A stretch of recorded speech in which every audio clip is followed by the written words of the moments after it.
Hey guys, tonight we are stepping into a world of wind, salt, silence, and solitude. You're standing at the edge of the Atlantic on a remote cliff or an isolated rock where the sea crashes against stone with the patience of centuries. A lighthouse looms above you, not pristine, not romantic, but cold and wet with moss creeping into the mortar and iron that moans when the wind shifts. You're not here for a tour. You live here, alone. You probably won't survive this if you're expecting adventure or appreciation. This is a job of vigilance and boredom. It is 1800 and electricity isn't even a rumor yet. Your light runs on whale oil. Your communication letters weeks late. Your days long. Your nights longer. So, before you get comfortable, take a moment to like the video and subscribe, but only if you genuinely enjoy what I do here. And hey, let me know where you're watching from and what time it is. The tides may not answer, but I will. Now dim the lights. Maybe turn on a fan for that soft background hum, and let's ease into tonight's journey together. You wake before the sun even considers rising. There is no rooster here, no church bell, no morning rush. Just you, a bed stuffed with straw, and the familiar ache in your lower back from sleeping on stone disguised as a mattress. You don't wake so much as emerge like a damp crustacean peeling itself out of a too small shell. The air inside your quarters tastes faintly of salt mold and whatever you last boiled on the stove 3 days ago. The first thing you do is check the fire. Not the beacon yet, but the tiny potbelly stove you've coaxed through another night. It's your only consistent friend. If it's gone out, your day begins with a ritual of firewood, flint, and muttered obscenities.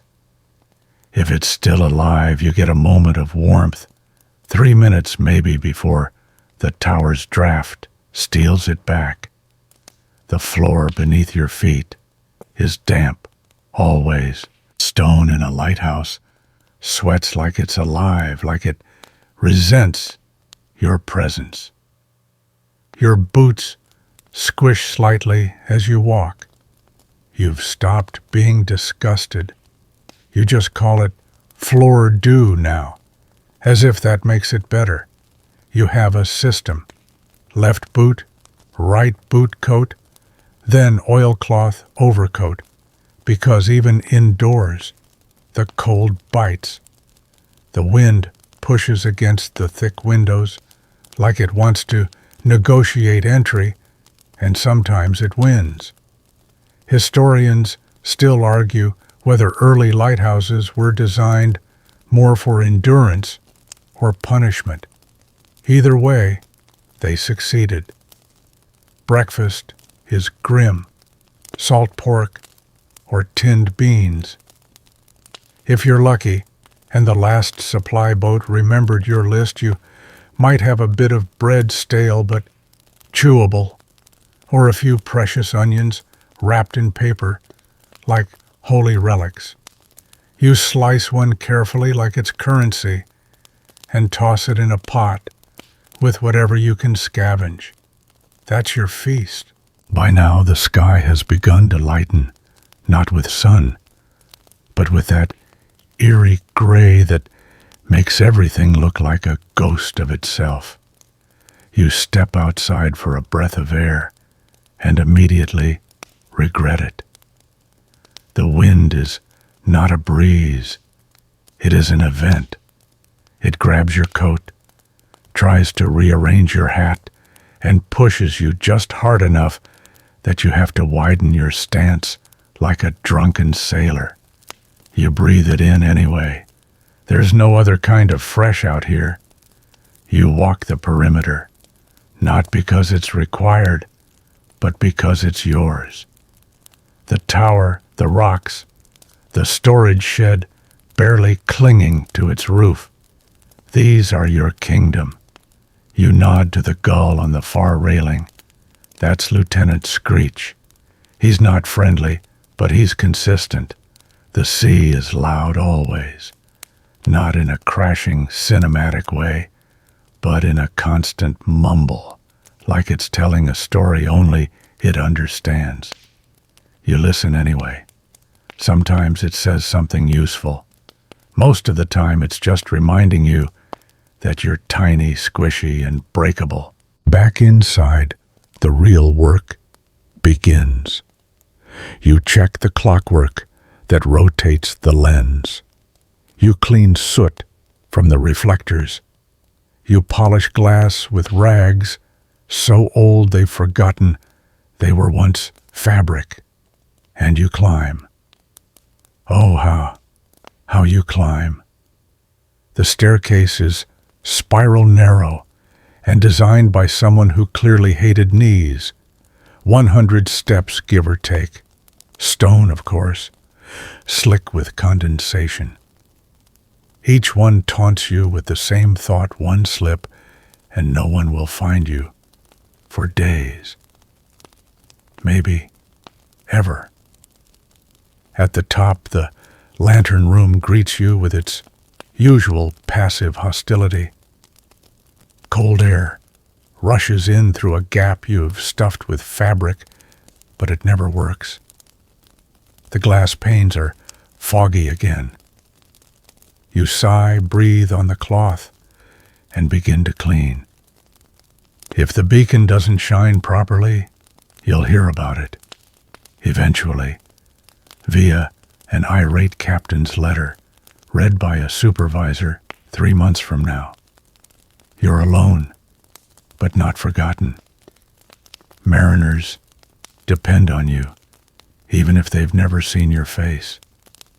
That's the job. Your mistakes are measured in funerals. By midday, you're back at ground level, sweaty and vaguely nauseous from the climb. You eat again, more beans.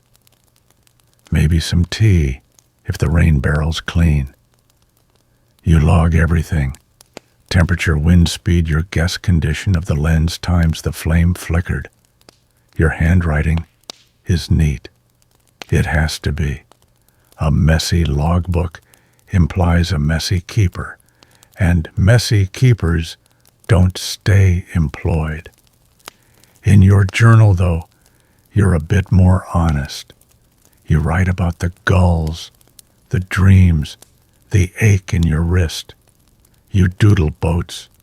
You sketch waves. Once you drew the mainland from memory and labeled it someday. Mainstream historians will tell you lighthouse keepers were brave custodians of maritime safety. Fringe researchers suggest some were quietly unwell, prone to hallucinations, isolation, induced depression, or obsessive routines. Both may be true. You can't keep a flame without it reflecting something in you. The day fades slowly, the way a candle drowns in wax. Shadows stretch long across the floor. The wind never stops, but it softens, just a little, like even it needs to rest. You close the shutters. You prep the lamp. Night is coming, and so are the ships. The stairs again. You glance up the spiraling stone tunnel with the resigned acceptance of someone who's made this climb more times than they've said their own name. Your knees creak in protest. Your back tenses in anticipation. But there's no alternative. The light doesn't light itself. This tower was built before the idea of ergonomics, before safety rails were standard, before it occurred to anyone that vertical tunnels of doom might require proper handholds.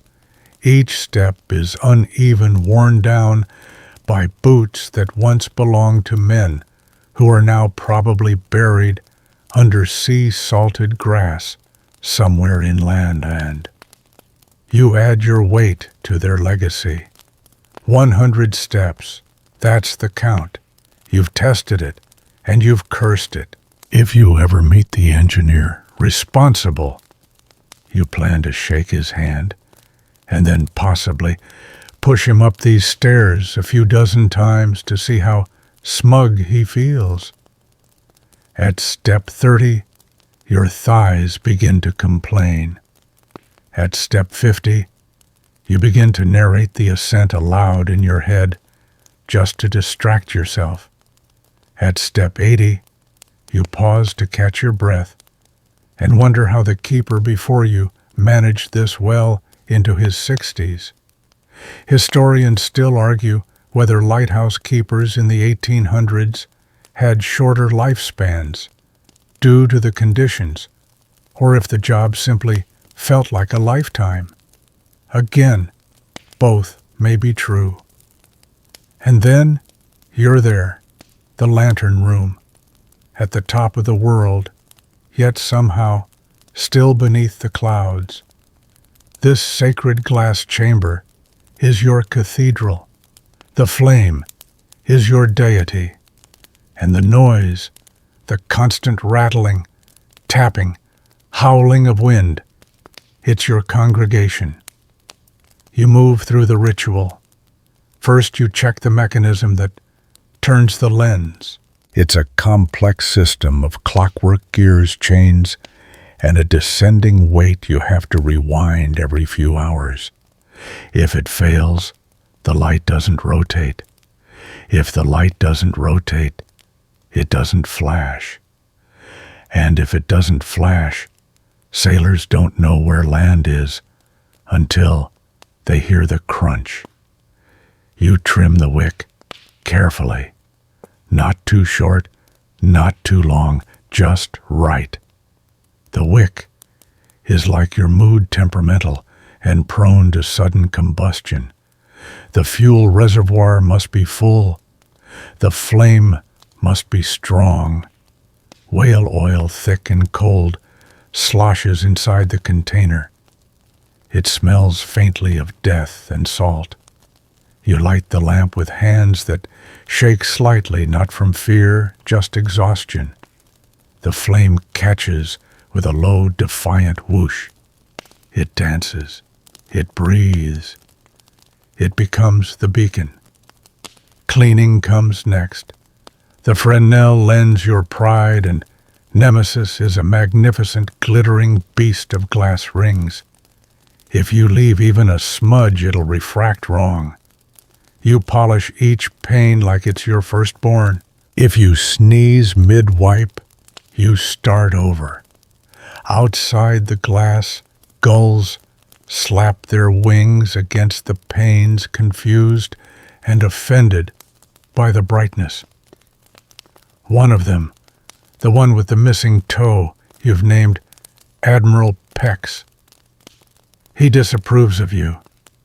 It's mutual. The sun is setting. The horizon glows orange, a moment of beauty you don't trust. Beautiful skies often mean brutal weather tomorrow. Still, you watch it for a minute. Just one. Then you pull the shutter mechanism into place.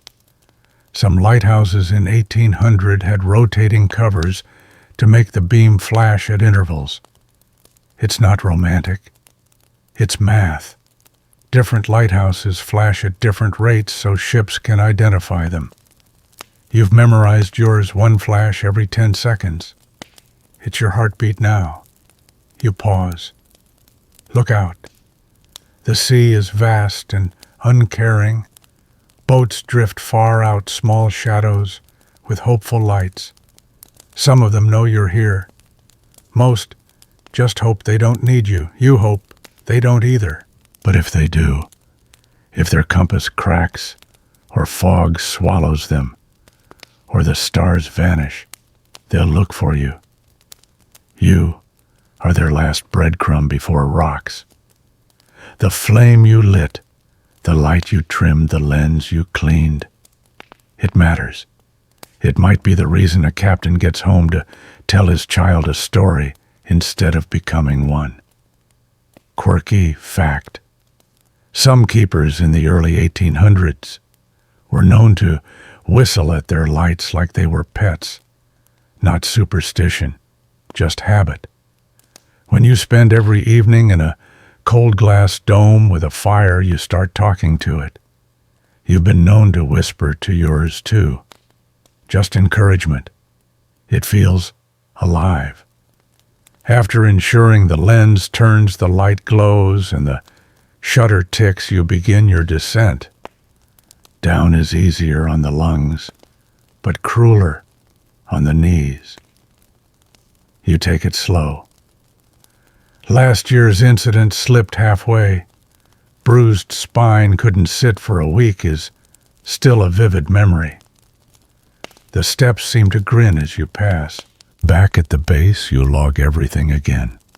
Lighting, time flame condition, wind, direction, temperature, approximate visibility. Your handwriting is not art, but it's steady. The inspector will check it next month. If he finds a smudge, he'll frown.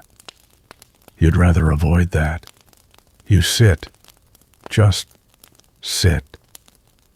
The chair wobbles. The stove ticks. The oil in your clothes soaks into the wooden floor a little more. You stretch your fingers toward the kettle, hoping for something resembling warmth. Then you hear it. Distant, low like a cough from the sea. A ship's horn. They're out there, approaching. Maybe it's the supply vessel.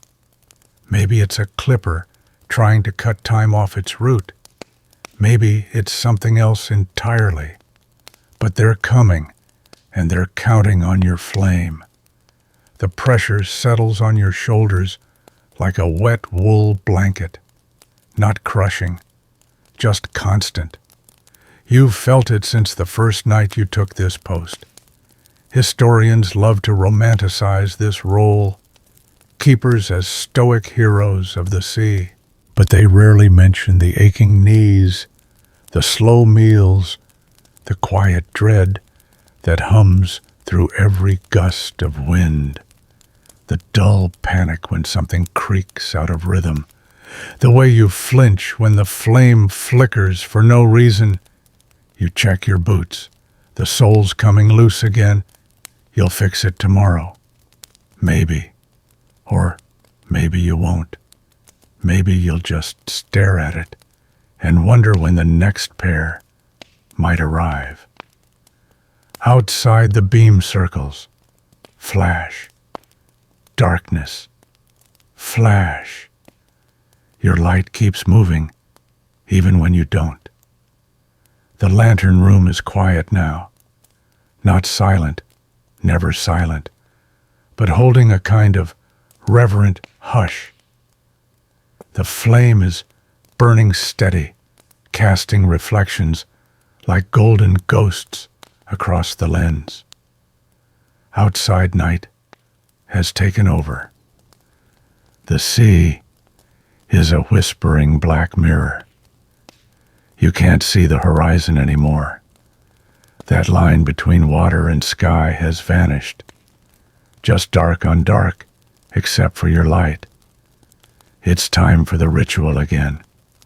You check the flame, still alive, still breathing that slow amber breath. The glass, clean, the lens, turning.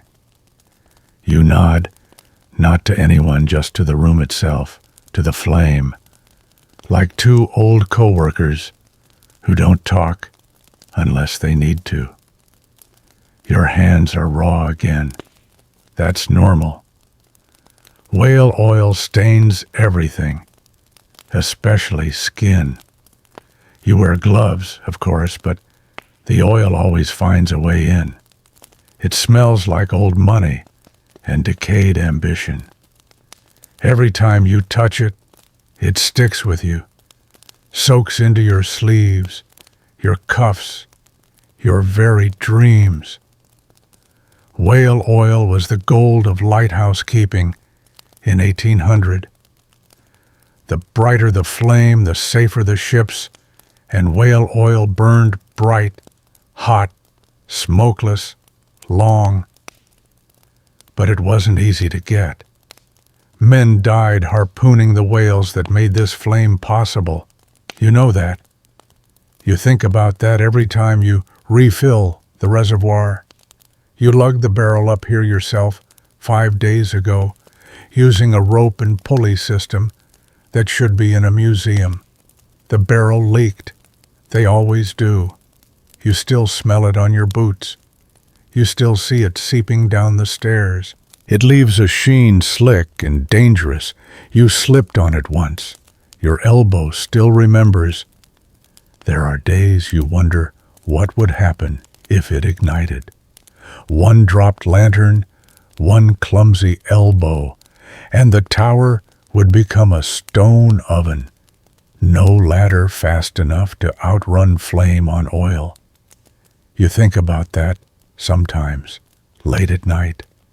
You try not to, but the thoughts seep in through the cracks like mist.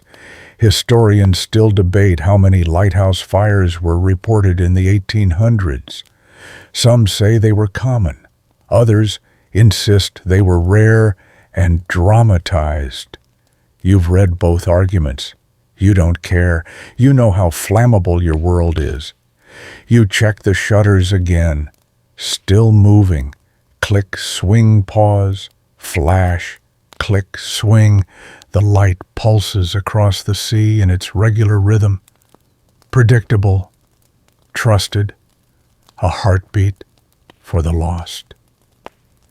You sit down back against the cold wall, boots stretched out. You don't stay long. It's not comfortable up here. The glass lets in the wind. The bench is a plank. You just need a moment to listen. The sounds of the lantern room are peculiar. The tick of the shutter, the grind of the gears, the occasional clink as metal settles into its own weight. Sometimes you swear the flame makes a noise too, like breathing or humming. Probably your imagination. Probably. You remember what they told you during training? The light never sleeps. So, neither do you. They weren't wrong. You rest, but you don't sleep, not properly. Not when the flame is lit. Even if you go back down to your quarters and close your eyes. Part of your brain stays upstairs, turning with the gears, watching the shadows. And when you do sleep, you dream of cleaning, of trimming, of climbing. You once had a nightmare about a soot-smudged lens, and you woke up mid-polish, holding your boot rag and shouting, "Smear left." You laughed about it for a week. Alone. Into your soup. You reach for your journal again. You note the time. You add a line about the wind. You don't have a weather vane, but your face is a good enough indicator now. You write north, northeast, biting sharp. Then you draw something silly in the margin. A seagull wearing a captain's hat. You've been working on that doodle for weeks. Lieutenant Screech deserves a promotion. You stop by the window before you go back down. You look out. The sea's full of lights tonight. Tiny dots moving slow or not at all. Some are ships. Some might be stars reflecting. Some might be phantoms. There's a legend about a ghost ship in these waters sails made of stitched shrouds, crew all drowned men. You don't believe in it, not really, but you always check, just in case. You hear a creak behind you, just the metal expanding in the cold. You tell yourself, it always is. Still you check the door, still locked, still latched, still slightly warped from the last storm. You begin the descent, again, down the spiral, counting steps out of habit. 100, always 100. You wonder what it says about you that you find comfort in the consistency of stairs. You reach the ground level and stretch. The small of your back sounds like a fireplace crackling. You roll your shoulders. You think about dinner. Again. You're always thinking about dinner. Not because you're hungry, but because it's the only variable you control. You can't command the wind, you can't stop the tides, but you can decide whether to have beans or salted cod. Beans, you think. Again.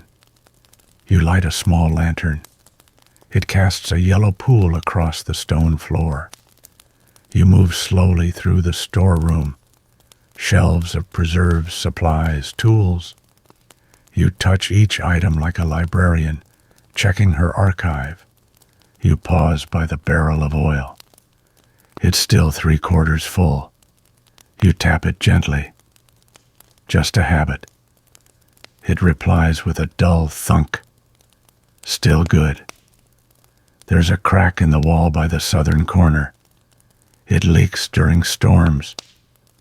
You've stuffed it with rags. You'll fix it. Later. Maybe. You sit at the table. Your plate is dented. Your spoon is slightly bent. You don't care. You eat slowly. It's hot, at least. That counts. Outside, the wind picks up. It winds through the tower like a dog locked out in the cold. You glance up toward the lantern room. You can't see it from here, but you know it's still turning, still flashing, still watching. You finish dinner. Wash the bowl. Dry it with a cloth older than your boots. You hang it back on the hook. Order matters. Everything has a place. That's how you stay sane. You settle into your cot. Pull the blanket up. It smells like oil and salt and loneliness. You stare at the ceiling. You listen. The wind, the waves, the gears, the flame. Flash. Pause. Flash. It's all working. You close your eyes, but just a little. You'll check the flame again in an hour. You always do. The wind wakes you, not with a bang or a crash, but with that particular kind of creaking that says something's thinking about breaking. You sit up before your eyes are fully open, already running through mental checklists. Lantern gear, oil, level, window, seal, roof, slates. You listen. It's coming from the southwest. That's new. Usually, it howls in from the east, the ocean's typical tantrum direction. But tonight it's turned, and that means the air will be wetter, colder, and it'll sneak in through every crack the mortar forgot to fill. You throw on your coat again. You keep it folded at the foot of the bed. Now learned that lesson early. Once left it hanging on a peg too close to the wall. It was damp for a week. You wore it anyway. What choice did you have? The stairs creak with each step. That's another sound you've come to monitor. Wood shouldn't sound like it's sighing, but yours does. You mutter something to it. As you pass, "Not tonight, old bones.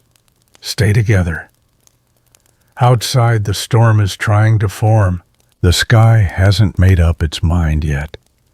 Clouds are shifting like blankets in a dream, and the moon peeks through only long enough to remind you that you're being watched. You climb. Again. The spiral staircase welcomes you like a cranky uncle, unforgiving, wheezy, and unavoidable. The whale oil on the bottom step has left a faint sheen. You wipe it absently with a rag. Make a mental note to mop it properly tomorrow. Maybe. At the top, the lantern room is humming. The shutters are still rotating, the flame still burning, but the wind has found its voice.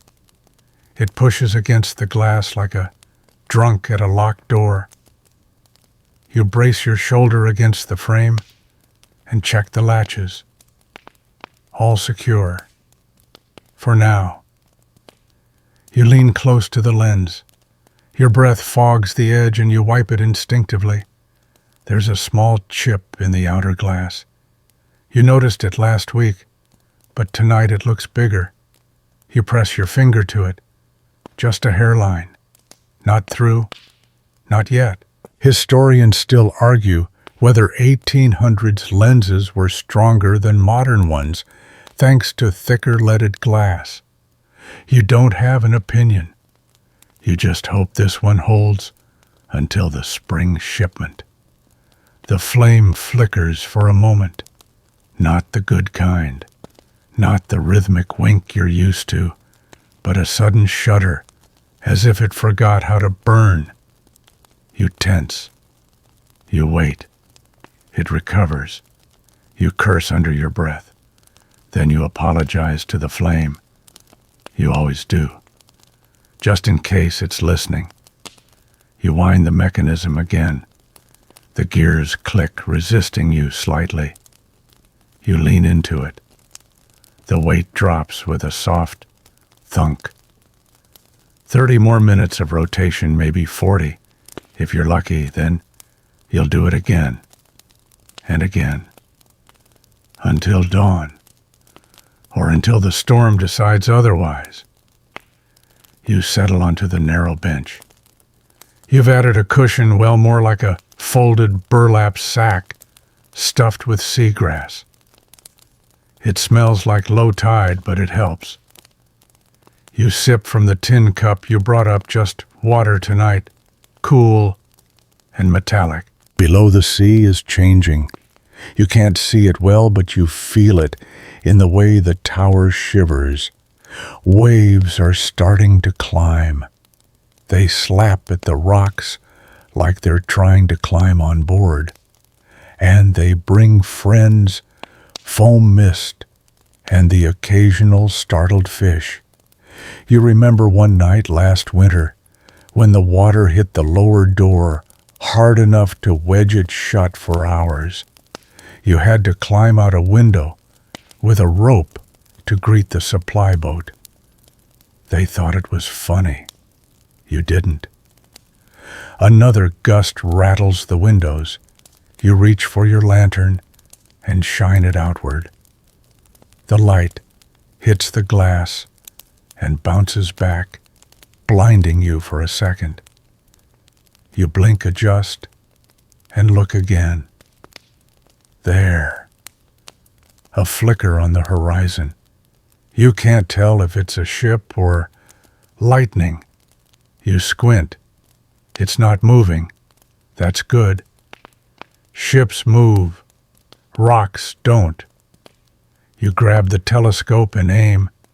Takes a minute to find the angle. Then you see it, a schooner sails, reefed, hunkered down. She's riding the storm.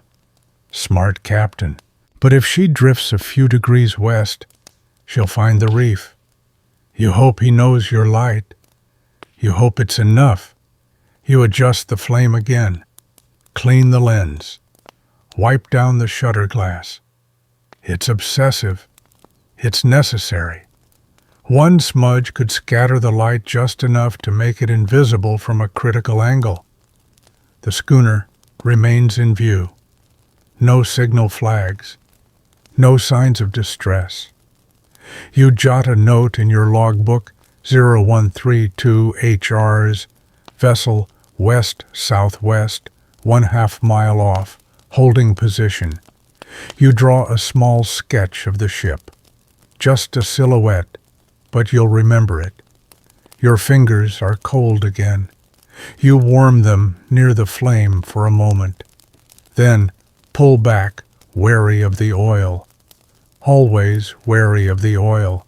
There's a knock. You freeze, then laugh. It's the wind, always the wind. But just for a heartbeat, you let yourself believe it's someone at the door. Another keeper, a visitor, a friend. Even a tax collector would be exciting at this point. You look again at the sea. The schooner has moved slightly. North. Good. Safer. You exhale. It begins to rain. Not in a cinematic downpour, but in that sideways, needling mist that finds every seam in your coat. You reach for the crank and give it one more turn. The lens keeps turning. The light keeps flashing. You write, flame steady, rotation normal, wind worsening, rain began 0147 HRs. You sit, you breathe, you are alone. But the ships are not. And the light, your light, is still on. The ink smudges a little as you close the logbook. Your hands are damp, not from sweat, but from the constant presence of moisture that clings to everything in this tower like an old superstition. The pages of the book curl slightly, always trying to return to their natural, crinkled state. Paper was not made for this air. Neither were lungs, really, but still you stay. Because every hour must be recorded. Every wind shift, every rain squall, every mechanical cough from the gearworks logged with care. The logbook is the keeper's mirror, not of his face, but of his routine. If the entries are sloppy, it means the man is fraying. If they're clean and precise, even under siege, by wind and time, then maybe he's still got a grip. You glance once more out the narrow lantern room window. The schooner is gone now, tucked behind the mist or turned east and away. Either way, it passed. The sea does that. It moves on. It doesn't wait for thanks. You reach down to tuck the logbook beneath its oilcloth wrap. You pause. There's a smear of soot on the cover of your thumb, probably. You wipe it with your sleeve. Good enough. Next comes the smaller personal book, the unofficial one. Your journal. This one's not for inspections or shipping reports. It's just for you. Well, you and the future. Maybe someone will find it someday and say, "Ah, so that's how they survived." Or maybe they'll just skim it and say, "Wow, this guy really hated gulls." You write, 5th night of rain, flame steady, one ship passed, no contact, had beans again. Miss real bread, toe cold. You tap the pencil twice on the edge of the page. Then, almost without thinking, you begin to sketch a gull with a monocle and a little pocket watch. You caption it, Lieutenant Screech, late for tea. Quirky, yes, but it's yours. Outside, the wind slams hard against the glass and open palms slap from the sky. You flinch. Then you laugh. Nervously. If the glass ever did give in, you'd be the first to know. Probably the last, too. You check the seals around the window. Still holding. Mostly. A little weep of moisture drips down the stone and pools beside your boot. You'll mop that tomorrow. Probably. You make a lot of tomorrow promises in here. The ticking of the rotation gear gets louder around this hour. Or maybe your ears just get better at noticing it. You wind the counterweight again. Crank. Click. Crank. The chain shifts and the mechanism resets. The lighthouse was built in 1791 by hand, by men who worked barefoot on icy stones, and probably cursed a lot. You've read the history of this place. You even found their initials carved in the base of the outer wall. Some of the letters are worn down now, but one RD still stands strong. You talk to him sometimes. RD, whoever he was, he built this to last. Historians still argue whether these early stone towers were intended for permanence or just desperation. Some say they were overbuilt to stand against British privateers. Others claim they were slapped together by maritime boards with more money than sense. You think both theories make sense. This place is either a monument to foresight or a miracle of stubbornness. You light your small hand lantern and begin the descent again. Each turn of the stairs is familiar. You could walk this in your sleep. Sometimes you do. One night you woke up halfway up the tower, holding the oil can barefoot.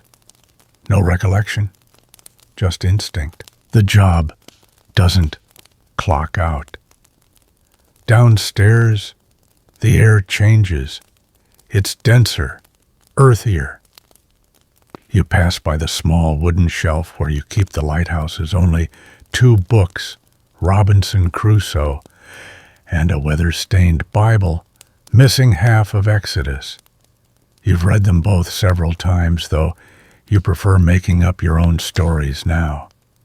You open the cupboard and glance at your pantry.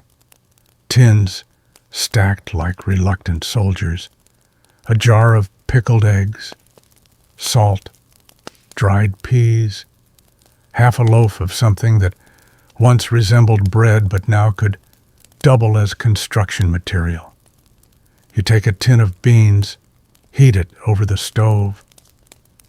The fire flickers reluctantly damp wood again, but eventually catches. The warmth is real.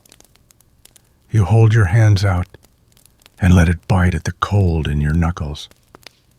You try not to count the days since you last saw another human. The average 1800s keeper might go 2 weeks, sometimes more, without visitors. Supply boats depended entirely on weather. If the winds were wrong or the tides too cruel, you were alone. And not just alone, but forgotten. You kept the logs trimmed, the flames swept the floors, and hoped that someone out there remembered your name. You once received a letter that had taken 2 months to reach you. It said only, "Still thinking of you." You stared at it for an hour, folded it 8 times, tucked it into the inner lining of your coat. It's still there. You stir the beans, add a pinch of salt like it matters, eat straight from the pot. There's a knock again. Not the wind this time. Something sharper, more rhythmic. You pause. Look at the door. Nothing. You open it anyway. The air that rushes in is arctic. Rain spits against your face. No one there. Just the sea screaming secrets to the rocks. You close the door latchet and don't open it again that night. The knock doesn't return, but it will. It always does. You check the time. Almost dawn. You sigh. That mix of relief and dread. You'll make one more trip up to the lens to wind it, polish off any fog, and prepare for the sun's arrival. Then you'll douse the flame. Then you'll sleep for an hour, maybe two. Then it begins again. The flame never sleeps. And neither really do you. You hate this part. It's not the labor. It's not the stairs or the cold or the brittle dawn seeping in like a tired apology. No, what you hate is carrying the oil. You stand in front of the barrel staring at it like it just insulted your mother. 30 gallons of thick, golden, whale-rendered misery sloshing inside a wooden cask with iron bands that always seem too loose. Whale oil doesn't just smell, it haunts. It stains. Your fingers clings to your sleeves and seeps into your dreams like a guilty conscience. You check the winch. The rope's fraying again. Of course it is. You tug it twice. I feel strong enough. Everything out here is enough. Never ideal. Never fixed. Just enough not to kill you. You hook the tin oil container about 3 gallons worth onto the pulley, brace your shoulder against the side of the stairwell, and start the crank. It creaks louder than it should. Every crank feels like a warning. But slowly, reluctantly, the can rises up the shaft, scraping the walls, swinging just enough to keep your heart rate elevated. Historians still argue whether early lighthouse pulley systems were standardized across towers or if each one was a janky homemade contraption invented by whoever hated his lower back most. Judging by the way yours moans at every turn, you suspect the latter. You meet the can at the top. It's warm now from friction and nerves. You lift it carefully. Spill even a little and the floor becomes a death trap. The light may save ships, but the oil has sent more than one keeper tumbling down those stairs. The irony would not be lost on you. You pour it into the reservoir, slowly, steadily. It makes a gurgling sound, like it's laughing at you. You wipe the spout twice. Oil seeps through cloth like guilt through a good night's sleep. Once full, you set the container down beside the bench. You'll take it back down later, or tomorrow, or when you feel like facing gravity again. You check the wick, still trimmed, just right. A small curl of carbon forming at the tip, nothing dangerous yet. You clean it with a careful flick of your knife. The flame flickers in protest, then regains its shape. Reliable. For now. You adjust the shutter mechanism, even though it's working fine.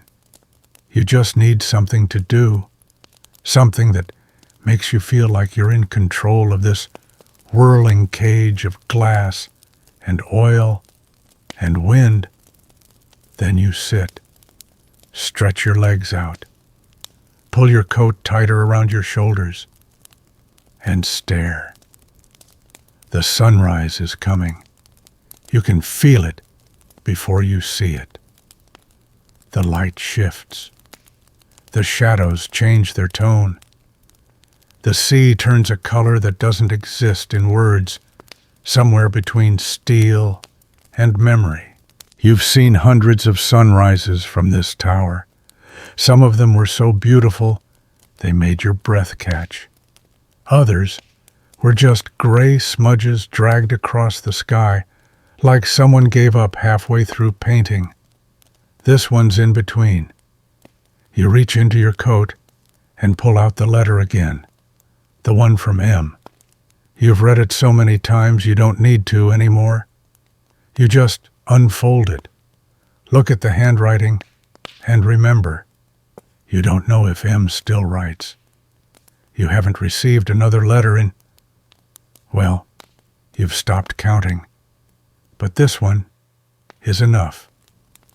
For now, you return it to its pocket next to the small stub of a pencil you carved down with a pocket knife during a particularly long week last winter. You still use that pencil, refuse to throw it away. Feels wasteful, feels symbolic. Outside the light is growing. Time to douse the flame. You wait for a lull in the wind, just a breath, and then reach up. You lower the wick, gently, gently, until the flame shrinks to a sleepy red ember. One more breath and it vanishes. Gone. The lens keeps turning, out of habit almost. The glass now reflects the growing light of the sun instead of the flame. The sea doesn't care either way. You feel a strange pang, like turning off a friend, back down the stairs. The descent is easier without the weight of oil or a full reservoir above you. Your shoulders feel light. Your boots, not so much. The left one squeaks again, has for 3 days. You've named it Captain Squeaky, just to stay sane. You pass the broom, leaning against the wall like it's on strike where you consider sweeping, then don't. Instead, you go to the logbook and write 0503. Flame extinguished. Reservoir filled. Light operated through night. No failures. You pause, then add, wind increasing. Oil rope needs replacing. Need bread. You underline bread 3 times. It won't help, but it feels assertive. You boil water, make tea, or something like tea. It's a mix of dried herbs, leftover bark, and vague optimism. You sip it carefully. Too hot. Burns your tongue. You sip it again anyway. You open the door to let the morning in. It resists. The wind shoves the door back like an angry uncle. You wrestle it into position with both hands and finally win. Step outside. The cold hits you like a lecture. The wind is high stiff and carries the unmistakable smell of wet rope, dying fish, and unanswered letters. You breathe it in anyway. The rocks around the base of the tower are slick. You watch your step. Last year, you slipped on a kelp patch and bruised your hip so badly you couldn't sit properly for a week. You still remember the shape of the bruise. Looked like a map of Portugal. You inspect the oil storage shed. Roof still on. Barrels still standing. A miracle. The door creaks open on a rusted hinge. Inside, the air is warmer, stale, but less angry. You run a hand over the nearest barrel. Full. Good. You check the rope. Too frayed. You'll splice a new one this afternoon. Probably. You look out toward the sea. No ships today. Just gulls. One of them circles low, You wave. It screams. Lieutenant Screech still hasn't filed his report. You close the shed door with a shove and a thud that sends a small shower of dust down from the frame.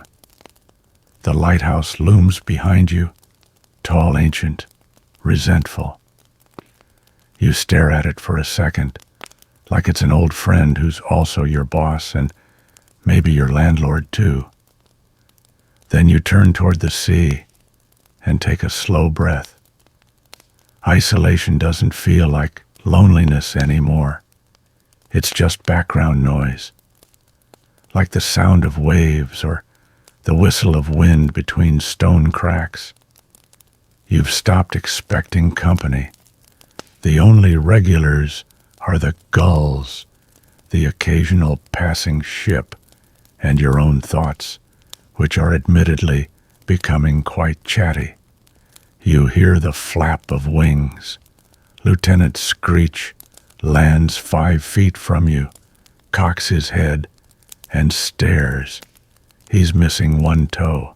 You've speculated wildly about that shark attack, old battle wound, tragic fishing accident.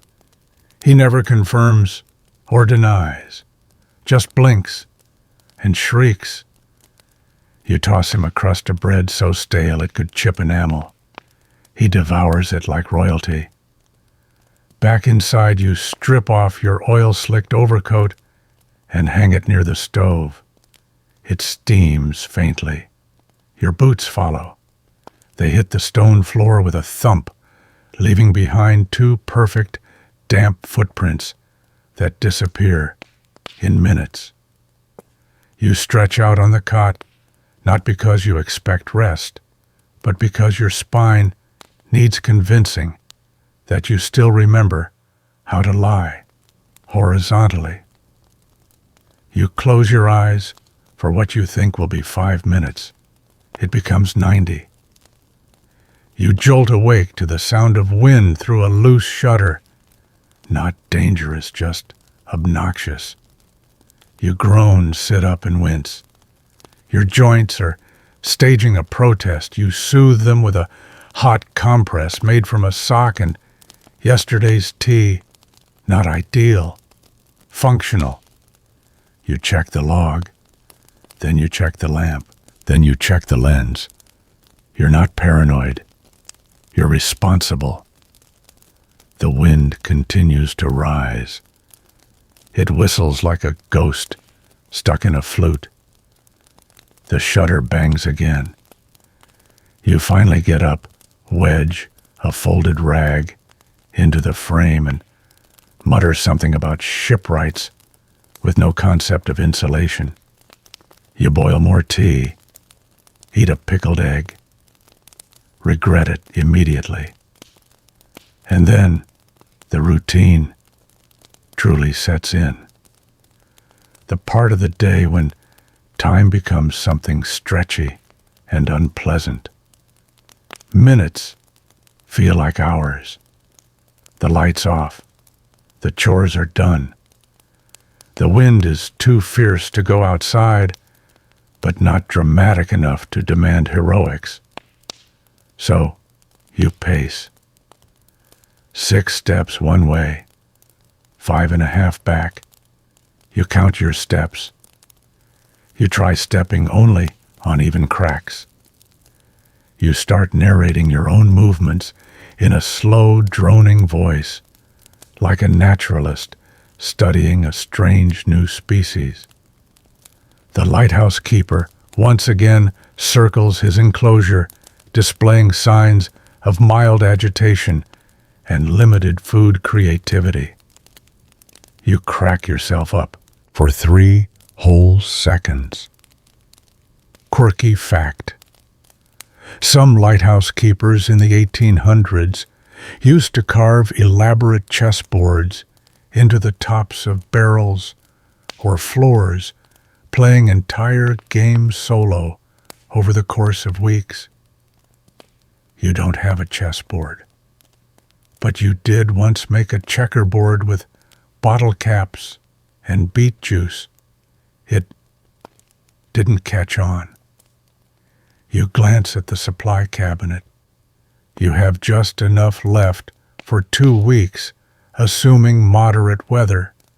Salt pork beans, dried apples, and enough hardtack to tile the roof if needed. Historians still debate whether lighthouse keepers of the 1800s received regular supplies or just stockpiled everything like hermits with an expiration date phobia. You've seen logs from both extremes.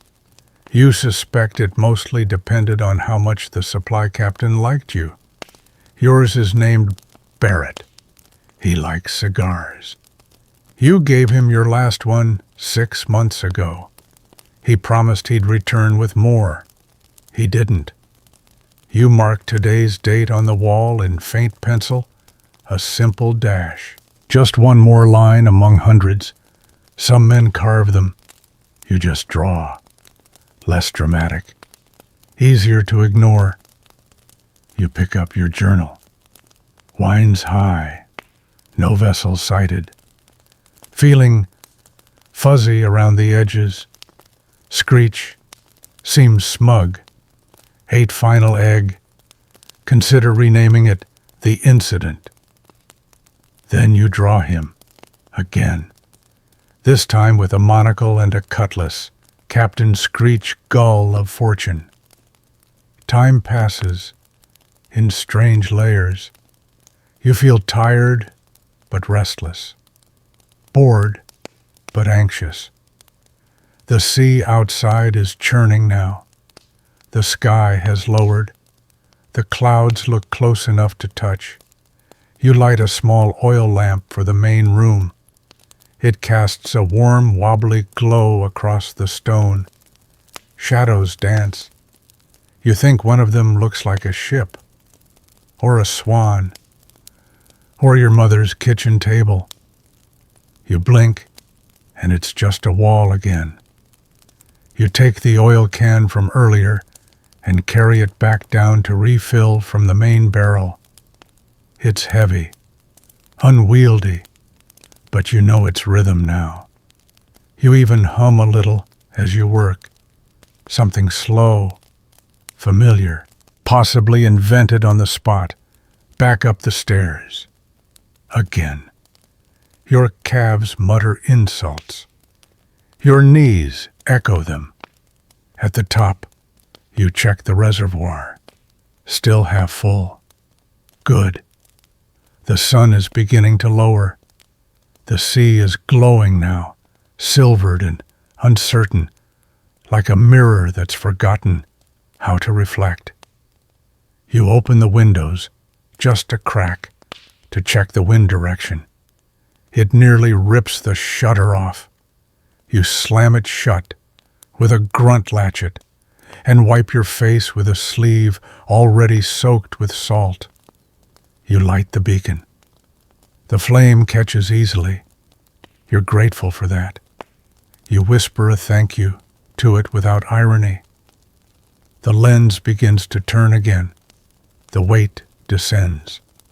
The shutter slides. The first flash of light spills out into the growing dusk. You stand there a moment, watching it. There's something about the first flash.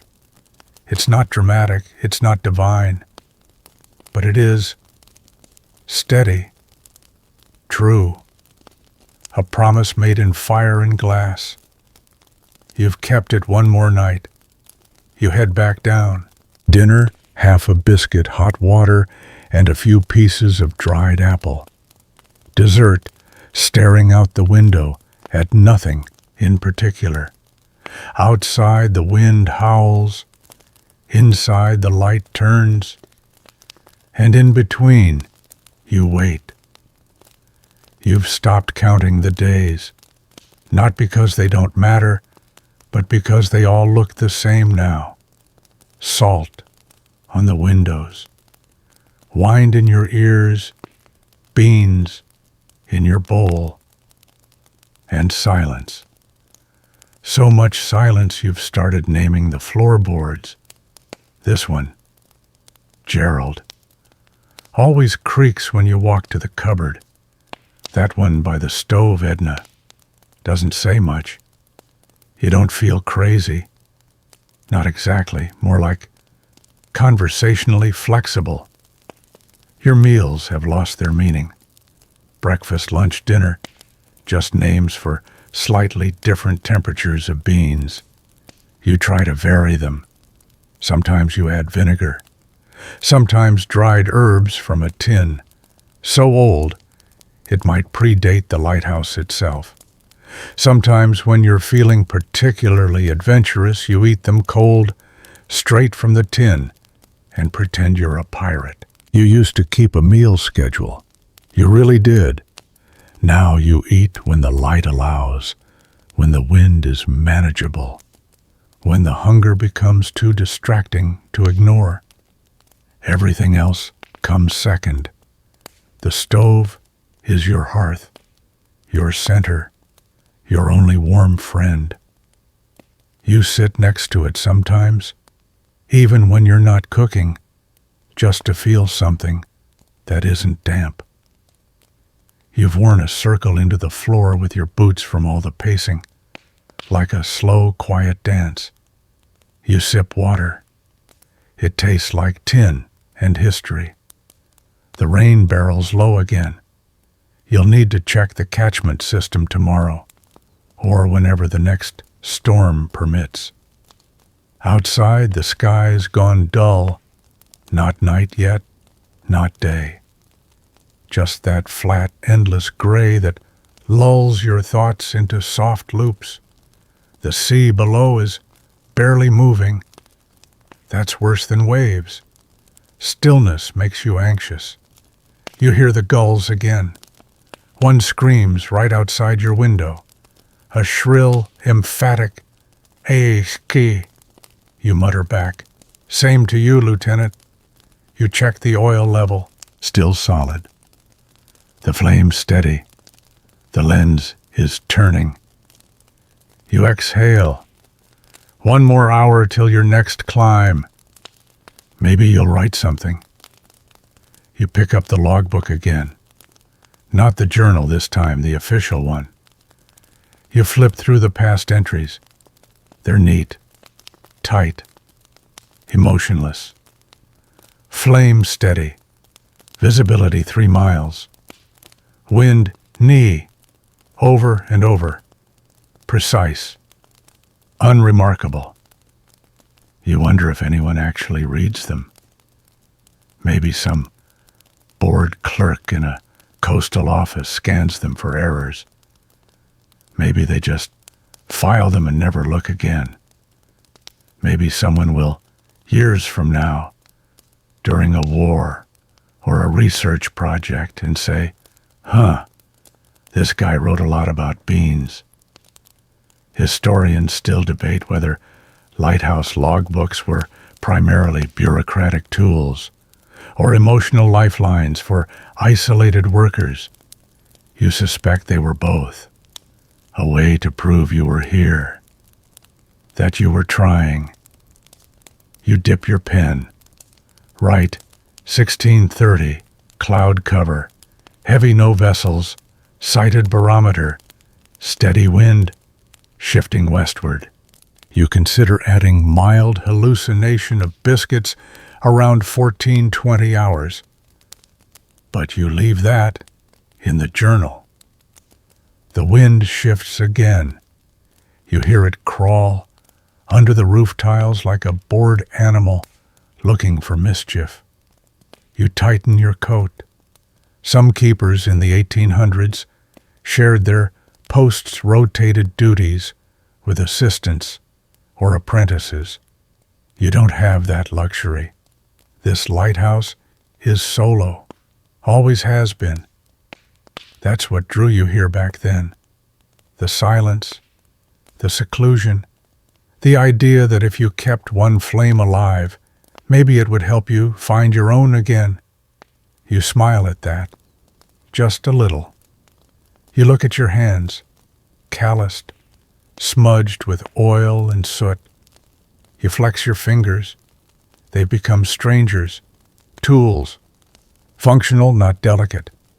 You used to write poetry. Now you write fuel measurements and wind direction.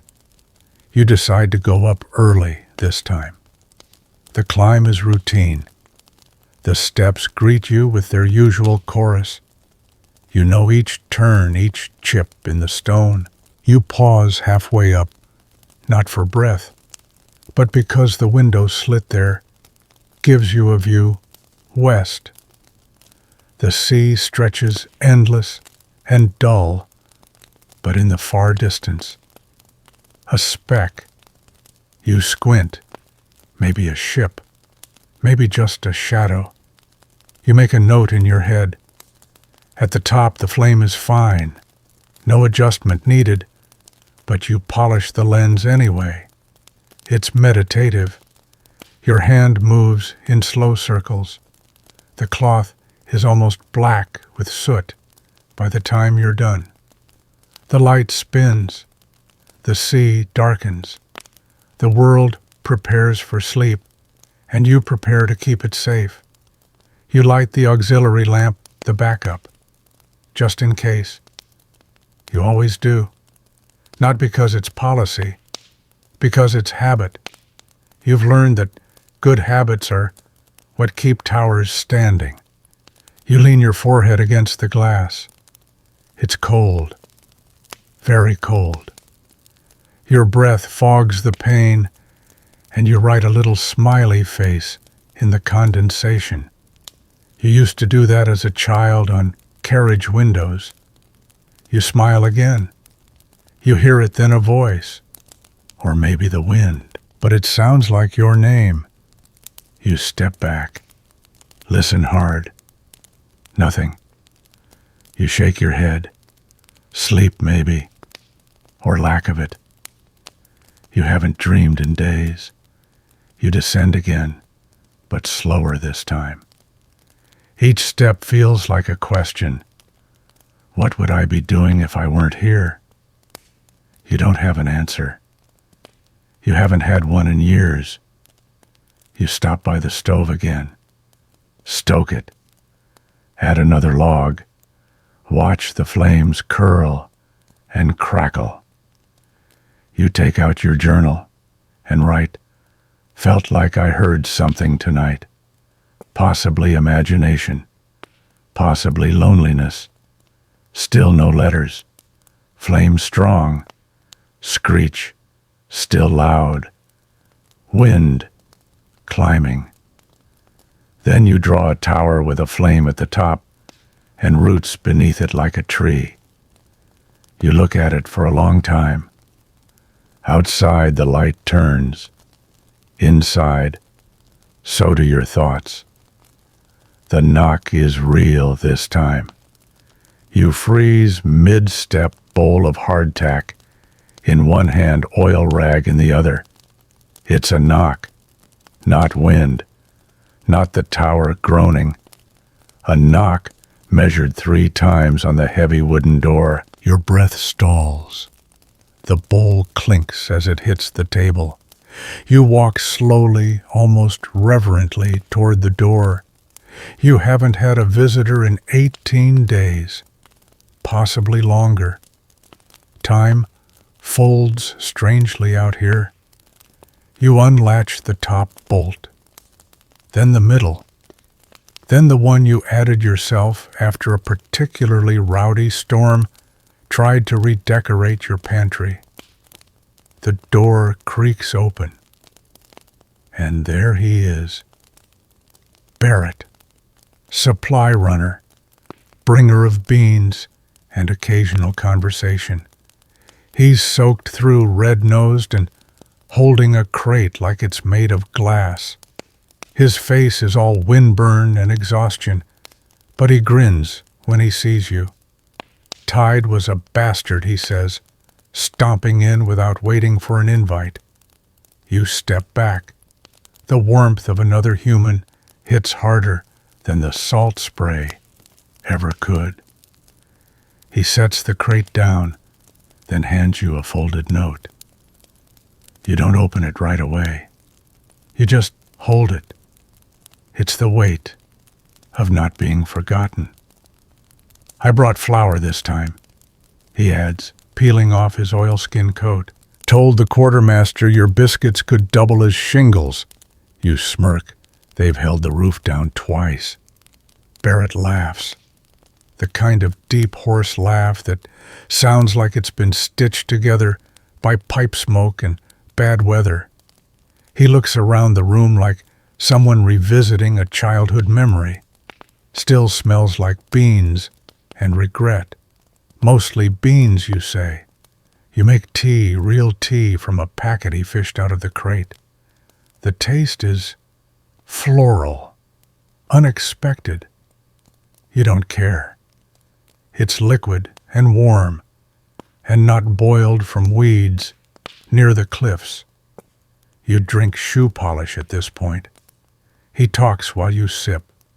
Stories from the mainland, news from the harbor, the usual dock fights, smugglers, a storm that sank a fishing fleet near Skye, a wedding, a bakery fire, a priest who supposedly swam across the bay on a dare. You just listen. Not because you're bored, but because the sound of someone else's voice in your tower is so rare, so softening. It feels sacred. He pulls out a small wax-sealed envelope and slides it across the table. From M, he says. You stare. You don't open it right away. You don't want to know what it says, not yet. Right now it's full of potential long sentences. Kindness, maybe even something brave. Once you read it, it becomes real. You set it gently on your bunk. He helps you unload the crate tin's rope, a new oil rag biscuits that haven't yet achieved brick status, a jar of jam. Jam. You blink at it like it's a hallucination. I figured you'd cry, Barrett mutters, trying to look anywhere but at you. I might. He stays an hour, talks about a woman he's seeing, then not seeing, then maybe seeing again. You nod. Sip. Nod again. When he stands to leave, he pulls on his coat slowly. No one wants to re-enter the wind after being in warmth. You good? He asks, hand on the latch. You think about it. I will be. He nods. Doesn't push. Just gives a little two-finger salute and steps back into the gray. You close the door gently, relatch all 3 bolts, and then, alone again, you pick up the letter. You hold it, run your thumb across the seal. It's just a letter, just ink. But your hands tremble like it's fire. You open it, you read it. 3 times. No big declarations, no poems, just still thinking of you. Hope the light's steady. Hope your heart is too. You sit for a long time, not crying, just sitting. You place the letter in the box with the first one. You never reread the old ones, but you never throw them out either. You climb again. At the top, the flame flickers in a friendly way. The wind has softened. The night is cold, but not cruel. You make a few small adjustments. Clean the lens. Wind the gears. You check the shutters tick. Still on time. You look out at the sea and see nothing, which is perfect. You sit in the lantern room and write, visitors today, supplies restocked, tea brewed, letter received, feeling present. Then you pause. You draw Barrett, slouched, soaked eyes too small for his face, a hero in oilskins. Next to him, a jar of jam with a halo. You descend, eat half a biscuit with a spoonful of the precious jam, and decide it's the best thing you've tasted since 1799. You curl up on your cot blanket, pulled to your chin. The wind hums a lullaby. The stove clicks softly. The tower exhales. Outside, the beam turns. Inside, you dream of nothing in particular. And that's enough. Day off. That's funny. The concept does not exist here. Out here on this stone island, tethered to the edge of civilization, the sea never takes a break. So neither do you. You wake before dawn. Again. Your legs feel like they belong to someone else, maybe someone older, maybe someone carved from driftwood. You swing them off the bed, plant your feet in damp boots, and begin the day, like you always do, silently and with grim determination. No holiday, no Sabbath, no we'll get to that Monday. The tower doesn't wait. The light doesn't care. If you stop tending it for even half a night, ships might die for it. So you do the job every single day.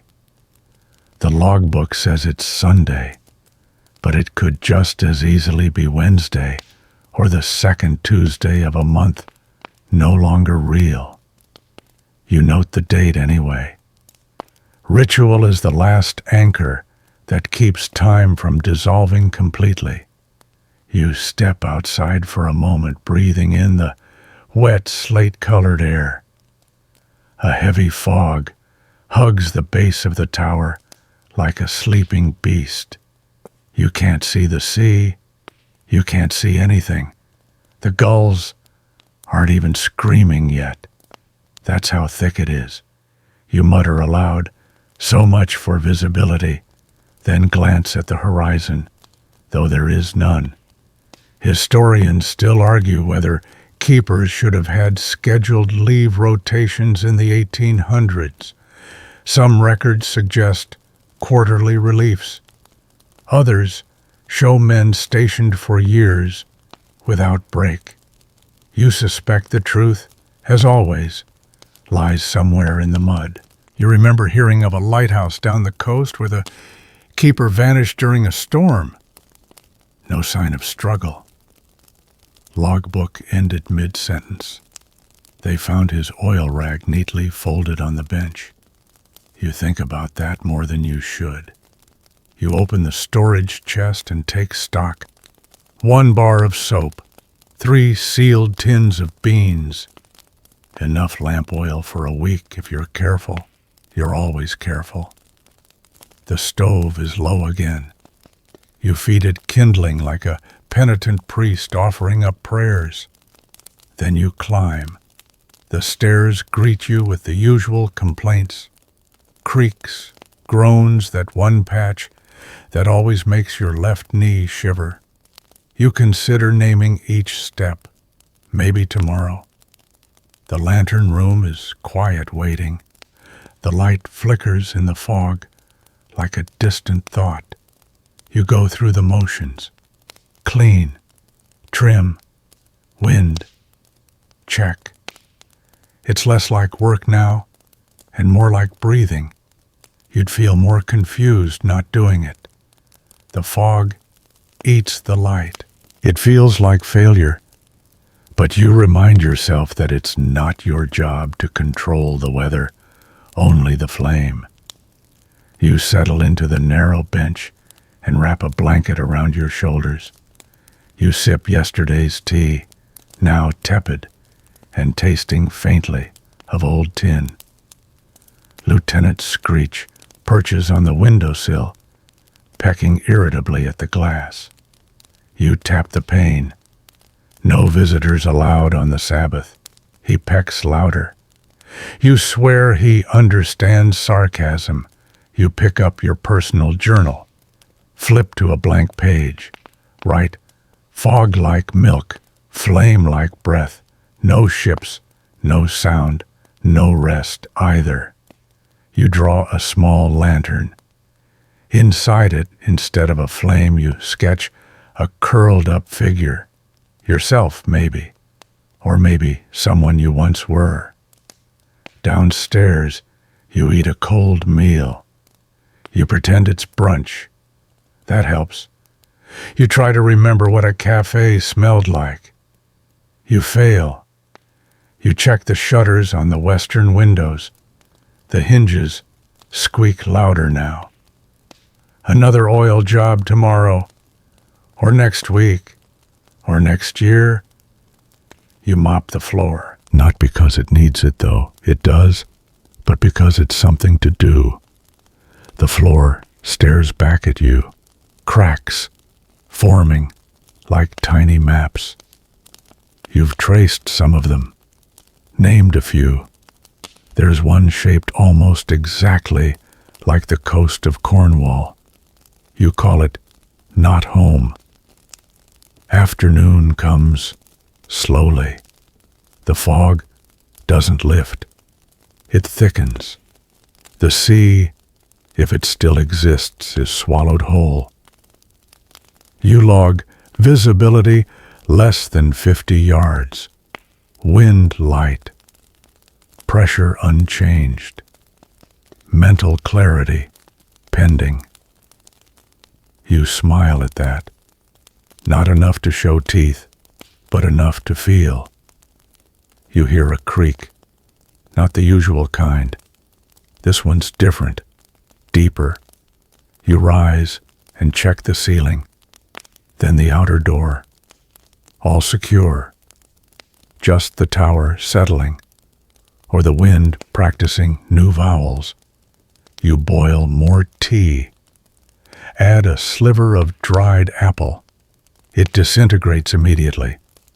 The resulting brew tastes like ambition and regret. Still better than plain water. You check the oil reserves again. You measure everything twice. Trust nothing. The wick's burn rate has been slightly higher lately. Could be the damp air. Could be paranoia. Could be both. Quirky fact: in 1802, a keeper in Wales tried to track how humidity affected oil consumption. He built a homemade barometer from a chicken bone, a glass bottle, and the bellows of an old accordion. It didn't work, but he kept the notes for 8 years. You admire that kind of madness. Evening arrives without drama, just gray shifting to deeper gray. You light the beacon. It sputters briefly, then settles. Flash. Silence. Flash. You write 1805. Flame steady. Fog absolute. Light holding. No day off.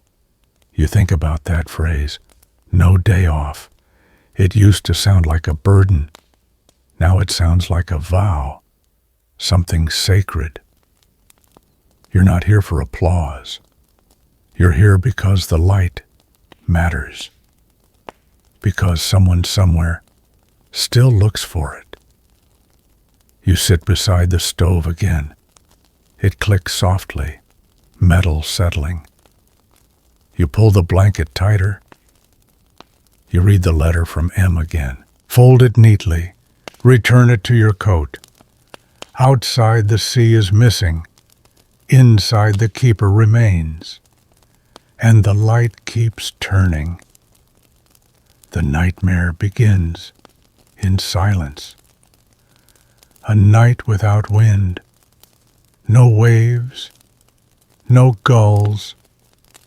Just stillness so complete it becomes a presence of its own, something that presses against the glass heavy and expectant. You wake suddenly. No reason, no sound, just the feeling that something is off. You sit up in your cot and listen. The tower creaks once, then falls still. You know immediately. Something's wrong with the lamp. You don't bother with boots. You grab your coat, your lantern, and bolt up the spiral stairs, taking them two at a time. Your breath echoes in the shaft. Each step feels slower than the last. At the top, your fear is confirmed. The flame is out. The lantern room is dark, not dim dark. You can barely see your own hands. The lens sits still, useless, a giant glass sculpture now reflecting nothing but your own panic. Cold air seeps in through the seams. The shutters have frozen mid-turn. You rush forward, hands shaking. You check the oil reservoir, still half full. The wick is soaked, but cold. No flame, no ember. Just a wet string, lying in silence. You curse, then apologize to the lamp. You always do. Even now, you pull out your striker. Flint, steel. You try once, twice. The spark catches and dies. Your hands are too wet. You wipe them on your coat. Try again. It flares. The wick sputters. Catches. You breathe. The flame begins to grow. Hesitant. Wounded. But alive. You retrim the edge. Lean in. Coax it gently. You could cry. But you don't. Not yet. The lens begins to move again as you reset the mechanism. The rotation is sluggish at first. You rewind the weight, tighten the tension. The chain groans, but obeys. The shutter resumes its slow rhythmic swing. Flash, pause, flash. The sea regains its light. You stagger back and sit against the cold wall, suddenly exhausted. You close your eyes just for a moment. When you open them again, the sky outside is still black, but now it feels protective instead of predatory. This is the nightmare you live with. Not ghosts, not shipwrecks, but failure. Historians still argue whether most 1800 shipwrecks near lighthouses were due to flame failure or poor visibility. You don't care. You know what it feels like to imagine the dark out there, and someone relying on your light not seeing it, steering wrong, dying. It only has to happen once. You make a note in the logbook. 23:12. Flame extinguished. Cause unknown. Flame relit at 23:16. No damage. No vessels sighted. You hesitate. Then add heart rate returned to baseline at 23:29. You sit a while longer. You stare at the flame. You whisper to it, "Stay with me." The lens groans. The glass glints. The flame answers with a flicker. You descend again, this time slower. Your legs feel like wet rope. In the kitchen, you drink water with shaking hands. You light a second lamp and place it near your bed, just in case. Then you sit still, fully clothed, staring at the wall. You remember a story from training about a keeper who lost his flame during a storm and never recovered. He stayed up for 6 days straight after that, afraid to sleep. His beard grew wild. His eyes never blinked. Eventually, they pulled him off the post and replaced him with someone younger, steadier. You used to think that story was sad. Now it feels familiar. You lie down, arms crossed over your chest, like you're bracing for something. But no more alarms come, no more knocks. Just the low hum of the lens above, spinning in its sacred rhythm. You drift, finally, and dream. In the dream, you're in the lantern room again. But it's endless. The stairs spiral forever, up and down. The flame is enormous, alive, breathing, watching. It says your name, not aloud, just inside you. You ask it, am I enough? It says nothing, but it keeps turning. You wake with your coat still on and the taste of smoke in your mouth. You climb again. At the top, everything is fine, better than fine. The flame is strong, the lens is clean, the rotation is perfect. It's almost as if last night never happened. Almost. You log the morning 0500. All systems normal. Fog lifting, flame steady, rotation consistent, wick trimmed, cleaned lens. You boil tea, add honey from Barrett's last supply drop, a luxury you'd forgotten could exist. You look out over the horizon, there in the distance, a ship, small, still, watching maybe, waiting for daylight. You watch back, just for a moment. Then you whisper to the flame again. There are stories the sea keeps to itself. You've learned this over time, not through superstition, but through sheer exposure. Some things it tells you softly in the lapping of waves or the patterns of sea foam. Other things it buries deep, without a name. You're cleaning the baseboards when the first one surfaces again. It's an old memory, not yours. Passed down from a keeper before you, whose name is barely legible in the faded logbooks. T. Moreland, 1793, 1799. The man who claimed to have seen a ghost ship drift past the lighthouse on a windless night. No crew, no lanterns, just a single mast, cracked at the top, and sails full of wind that wasn't there. You read his account once, scrawled in the margins of a page meant for wind speed and oil levels. She passed close enough to scrape the outer reef, yet made no sound. I waved. She did not wave back.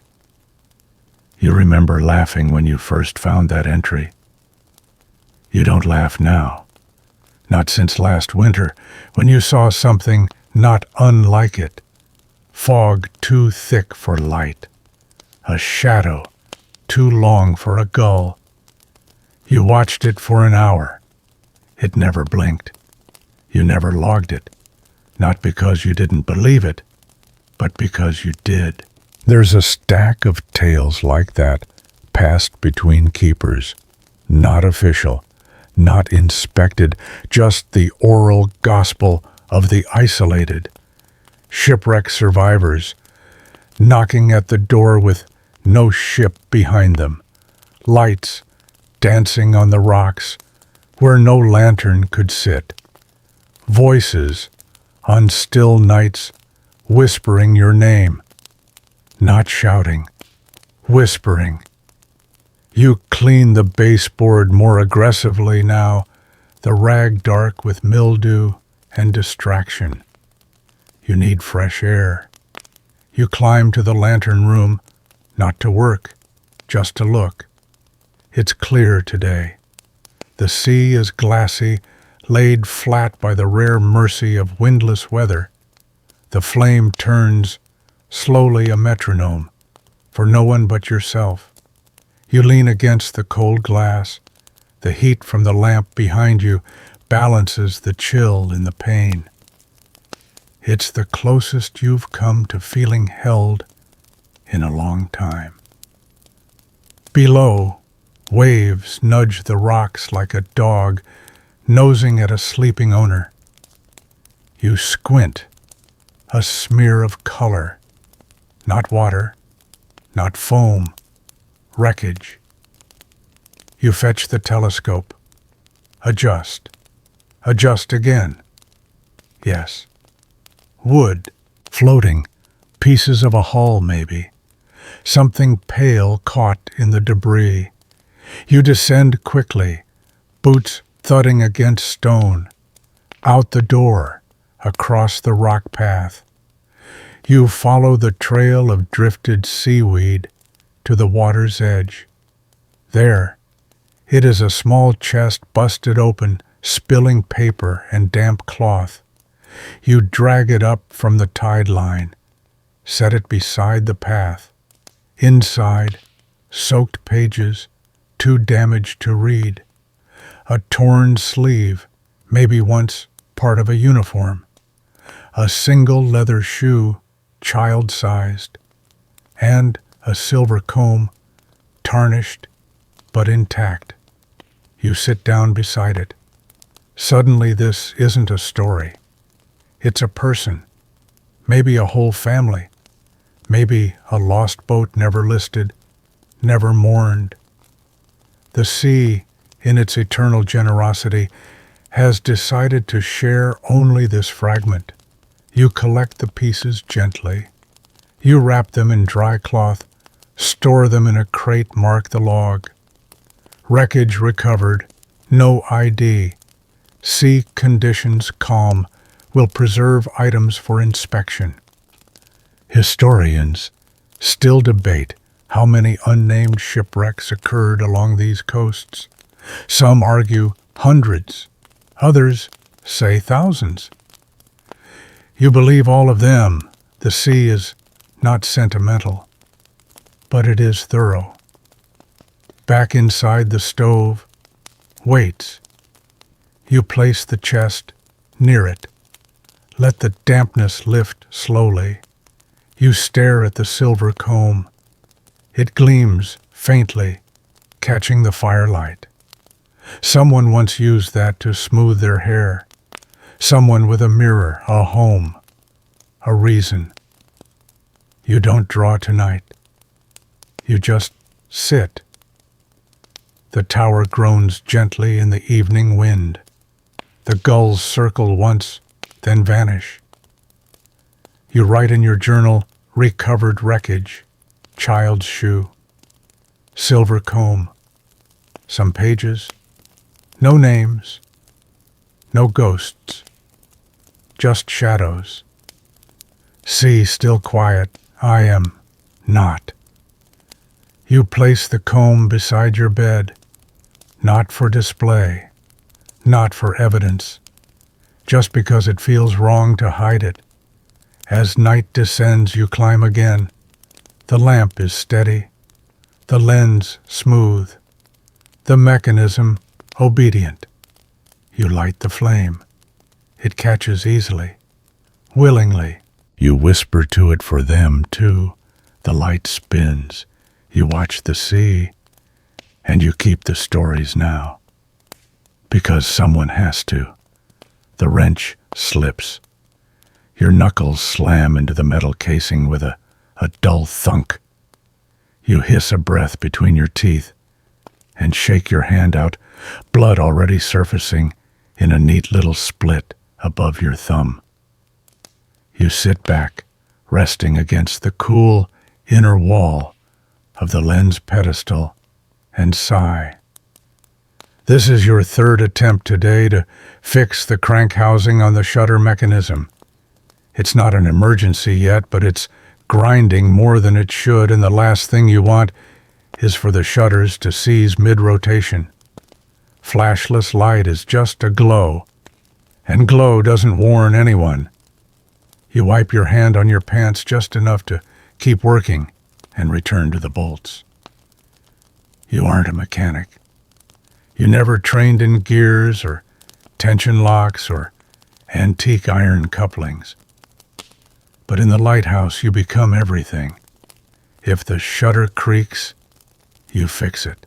If the stairs crack, you patch them. If the roof leaks, you climb up and curse into the wind until it doesn't anymore. You're a keeper, yes, but also a blacksmith, carpenter, plumber, chimney sweep, glass polisher, and occasionally philosopher. Quirky fact: in 1804, one keeper on the Orkney coast wrote a 3-volume personal manual on tower maintenance, including a chapter titled Thoughts on Mortar and the Moral Soul. It was never published. You'd like to read it. You tighten the last bolt, rotate the crank experimentally, and thankfully no grind. Just the smooth, stubborn rhythm of machinery older than your grandfather. You take a breath, sit there on the floor, tools scattered around you, shirt clinging to your back. The lens room smells like hot metal, whale oil, and your patience wearing thin. You descend aching and return the wrench to its shelf. You pass the mop nod to it like a colleague and step into the storeroom. There's always something to fix. One of the outer shutters on the ground floor has developed a rattle, barely noticeable unless the wind hits just right. But once you hear it, it never stops.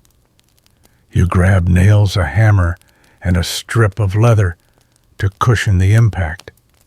Outside, you squat beside the shutter, squinting in the bright wind. The air tastes like salt and distance. You work slowly, methodically. The hammer's handle is smooth from use. You've patched nearly every wooden edge of this tower by now. Your work blends in, quiet, anonymous. Just like you finish and stand, stretch. The joints in your back pop like dry wood. You turn and catch sight of something glinting near the shore. You squint. A bit of metal, maybe, or a bottle. The tide often brings gifts or reminders. You walk down boots, thudding on the stone path, each step echoing in your skull. The sky is overcast, the wind sharp and nosy. There, nestled in a drift of seaweed and smooth rocks, is a rusted lantern, bent, half filled with sandglass, cracked but not shattered. You pick it up. It's old, not yours, not recent. Maybe from a shipwreck, maybe dropped by a fisherman. But the strangest part is the soot inside still faintly clinging to the top rim. It was lit once, long enough to matter. You carry it back to the tower, not to use, just to keep. You clean it carefully at your work table, placing it beside the silver comb and the soaked journal pages from the wreckage. You're starting to collect pieces of other people's stories, fragments, echoes.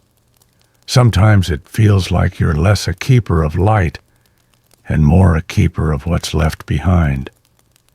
You log the shutter repair, the crank fix, the lantern find. 1,300, minor mechanical maintenance, rotation gear adjusted, old lantern recovered from shore, intact. Then, because you need it, you open the letter from M again, just for the handwriting, just for the idea that Someone once thought of you outside this place. Downstairs, you make tea and add a full spoon of jam. It feels luxurious, indulgent, worth it. You sit by the stove, you stare at your tools, you consider organizing them again, even though they're already arranged alphabetically and by handle length. The work is never done. That's the rule. That's the bargain you make with the sea. If you want to keep the flame alive, you never stop. You patch, you tighten, you wind, you polish. You learn. You endure. You draw in your journal, a sketch of yourself, holding a wrench in one hand and a candle in the other, standing on the shoulders of the lighthouse, your coat flapping like a flag. You caption it, fixer of all things, complainer of most. Later, as the light fades, you climb again. This time the shutter clicks smooth. The lens glides easy. The flame accepts the spark without hesitation. Everything is working. You exhale. Not a sigh. A release. Flash. Dark. Flash. Out there, someone is steering through a cloud of fog and doesn't know your name. Doesn't know the blisters on your palms. Doesn't know how many times the wrench slipped, or how you bled, or how you whispered to the flame like a priest. They only see the light. That's enough. You don't expect the inspector. That's the point, really. They never announce themselves. Never send a letter. Never give warning. They just appear, usually soaked, always frowning, wearing coats that smell like damp parchment and institutional disappointment. You spot him from the lantern room first, just a blur on the path below, hunched under the weight of a leather satchel and some vaguely colonial sense of authority. You mutter, and so it begins. You make your way down, smoothing your sleeves as you go. Not because it'll matter. He'll find something to scowl at, no matter what. But because dignity still counts for something. He's already waiting at the base of the tower when you open the door. He doesn't greet you. He just says, "Name." You resist the urge to answer with your nightmares. Instead, you state it plainly. He checks it off on a clipboard that looks like it's never known joy. Date of last lens rotation, maintenance. 3 days ago. He doesn't nod, just writes. He's about your height, late 50s maybe, gaunt face, hair like overcooked spaghetti. You think his name might be Dalloway, or something equally grim. He walks inside without invitation, sniffing like the tower's a dog he doesn't trust. You trail behind him, trying not to sigh too loudly. The inspection is thorough. He tests everything, the oil gauge, the wick, the shutter timing. He scrapes a finger across the lens and holds it up to the light like it's a crime scene. Spotless, he says, as if disappointed. He reads your logbook, line by line. You watch his face. No reaction, until he reaches the line where you noted the flame failure. His eyebrow twitches. Extinguished at 23:12. Yes. Relit at 23:16. Yes. He stares at the page, a little too long. You don't move. Don't blink. Finally, he flips the page. logged appropriately. You allow yourself a breath. He inspects the supplies next, opens tins, sniffs them, taps them. One leaks slightly, of course it does. He notes it. He checks the stairwell, tugs at the rail, looks at the repaired shutter, and taps the nail with a fingernail. Leather's fraying, he says. You nod. On the list. He says nothing. Historians still debate the usefulness of lighthouse inspections in the 1800s. Some argue they improved safety. Others say they existed only to justify bureaucratic salaries. You're convinced the true purpose is to remind you that no matter how much you hold this tower together, someone will always look for cracks. He finishes with the flame, watches it turn, times the shutter, flash interval every 10 seconds, measured how? By heartbeat. Mine. He almost smiles. Almost. He scribbles something on his clipboard, tears the page, hands it to you without ceremony. Passed. Marginal note on supply leakage.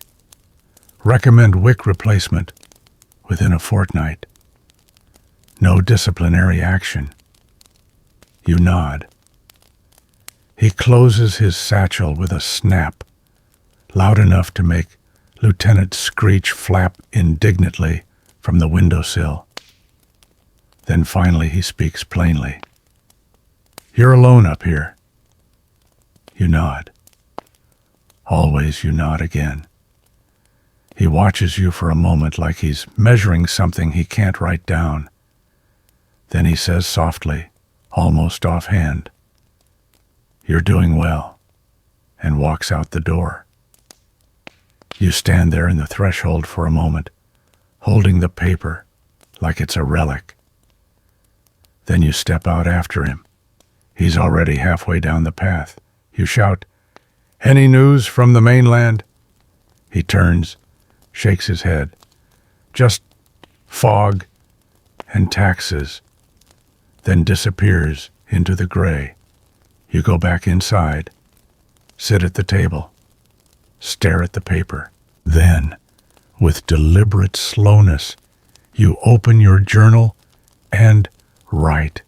Inspector arrived unannounced, found little to scold, said, You're doing well. This counts as historic. You draw his face, long, miserable, kind of like a turnip with judgment. Then you light the stove, warm a biscuit, add jam, celebrate, just a little. Even in solitude there are victories. You pin the inspection report to the wall. Next to the lantern, you found the silver comb, the sketches, the notes from M. Your little museum of proof, of being, of keeping. You climb the tower one more time. The gear hums, the lens glides, the flame pulses bright and faithful. Outside, fog swallows the sea again, but the light cuts through. Because you're still here, you never thought war would reach you out here. The sea, after all, doesn't care about borders. The wind doesn't salute flags. And yet some mornings, the waves carry more than driftwood. You hear it before you see it. A distant boom. Not thunder, not waves. Something lower, heavier, human-made. You freeze mid-logbook entry pen, hovering above the page. You step outside. The wind is sharp, the sky too still. You scan the horizon. Nothing yet. Then you climb.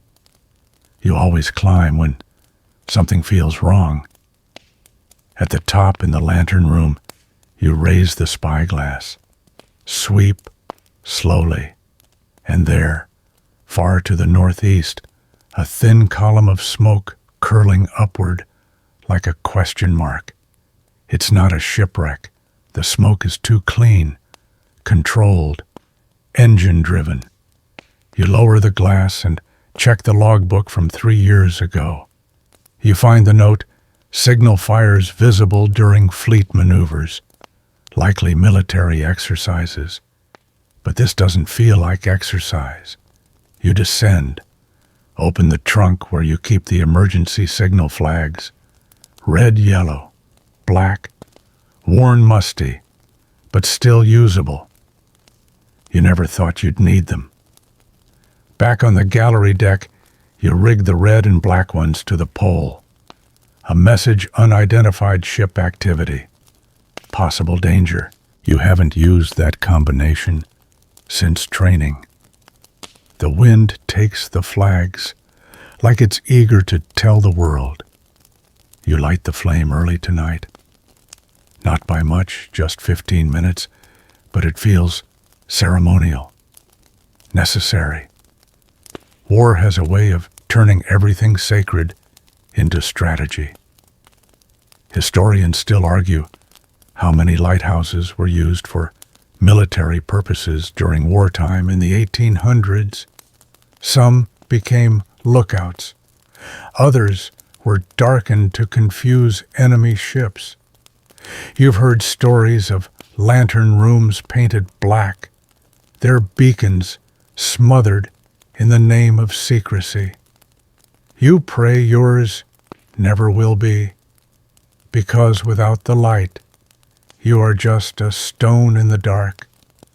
That night, you sleep in your coat. You keep the spyglass beside your bed. You dream of cannons muffled by fog, of ships made of shadow and smoke, of gulls circling above waves that hiss like steam. Morning comes slow. You climb. The smoke is gone now. No ship, no sound, just ocean. You make tea with shaking hands. You write possible naval activity, observed distant smoke, flagged tower, flame lit early, no contact. You underline, no contact. Later, Barrett arrives, early, nervous. "Did you see it?" he asks. You nod. It was real. Yes. He sets down his supply crate harder than usual. Navy's been quiet lately. Too quiet. Could have been smugglers, but that smoke was too clean. You make tea for both of you. Sit by the stove. He doesn't talk much, just sips, stares into the flame. After a while, he says, "You'd light it, wouldn't you? Even if they told you not to." You nod. He nods too. Doesn't say more, doesn't need to. When he leaves, he gives you 2 extra tins of oil. No receipt, no explanation. Just a silent contract. We keep the light on, no matter what. That night you polish the lens until your arm aches. You double-check the wick. You whisper to the flame, "No blackout. Not here." And when it lights, it feels brighter than ever. Not because of the oil, but because it's defiance against silence, against fear, against forgetting. Flash, dark, flash. Even in war, the sea must be warned.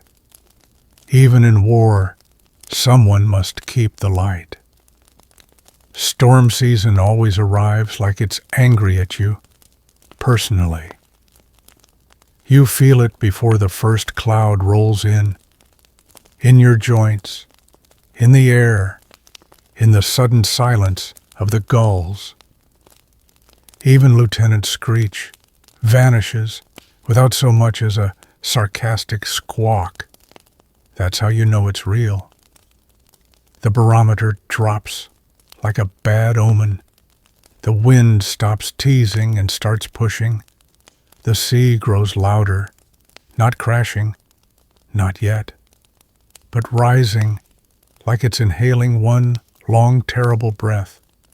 You brace, literally. First the gallery deck. You hammer down the shutters, check every latch. The western one always wobbles, so you stuff cloth in the hinge and lash it with rope. It won't hold forever. It just needs to hold until dawn. You descend, lower your headlamp, and haul the emergency kit from the basement. Oil rope, extra wicks, bandages, a tin of beans you've been saving for what you once called a particularly miserable day. This is that day. You eat it cold, barely notice the taste. You've entered the part of the storm prep where everything is instinct. You climb again. Wind screams through the slats like a pipe organ possessed. The flame wavers in protest, but stays upright. You lower the wick slightly, protect it, feed it, just enough to survive. The tower groans, loudly, deeply, like it's remembering every storm it's ever endured. You whisper to it, "Not tonight, not this one." Historians still argue whether 1800s lighthouse towers were overbuilt for safety or simply by accident. You've come to believe the stones remember things, and tonight they're trying to tell you they've done this before, and they'll do it again. The first wave slams the rocks so hard the floor beneath you shakes. You wrap your arms around the pedestal of the lens, not for safety, but for faith. It is your altar, your mast, your tether to every ship, trying not to die out there. The second wave is worse. The third wave doesn't come, because the wind gets there first. A blast so strong it slaps the shutters open for half a second. The flame gutters. You slam the shutter, closed your hands, bloodied by the metal edge. You don't care. You check the lamp. Still lit. Still turning. You lash the lens housing with rope, just in case. You've never had to. But this storm is different. You descend again, this time in near darkness. At the base, the stove has gone out. There's water on the floor. Not a leak. Not a puddle. A presence. It crept in through a crack behind the coal bin, soaking your blankets, your boots, your plans. You mop without thinking, not because it'll help, but because doing something feels better than surrender. You write in the logbook with a trembling hand, 23:10. Storm escalation. Shutters compromised. Flame holding. Visibility nil. Sea behavior hostile. Personal status tense. You underline tense twice, then cross it out, then write, still here. You check the window. It's black, not dark. Black. Even the light from your flame doesn't reach the shore. Flash, flash, flash. No pause. The storm keeps time now. You sit on the top step, halfway up the tower, listening. The walls shake in a rhythm, all their own. Like breath, or panic, or both.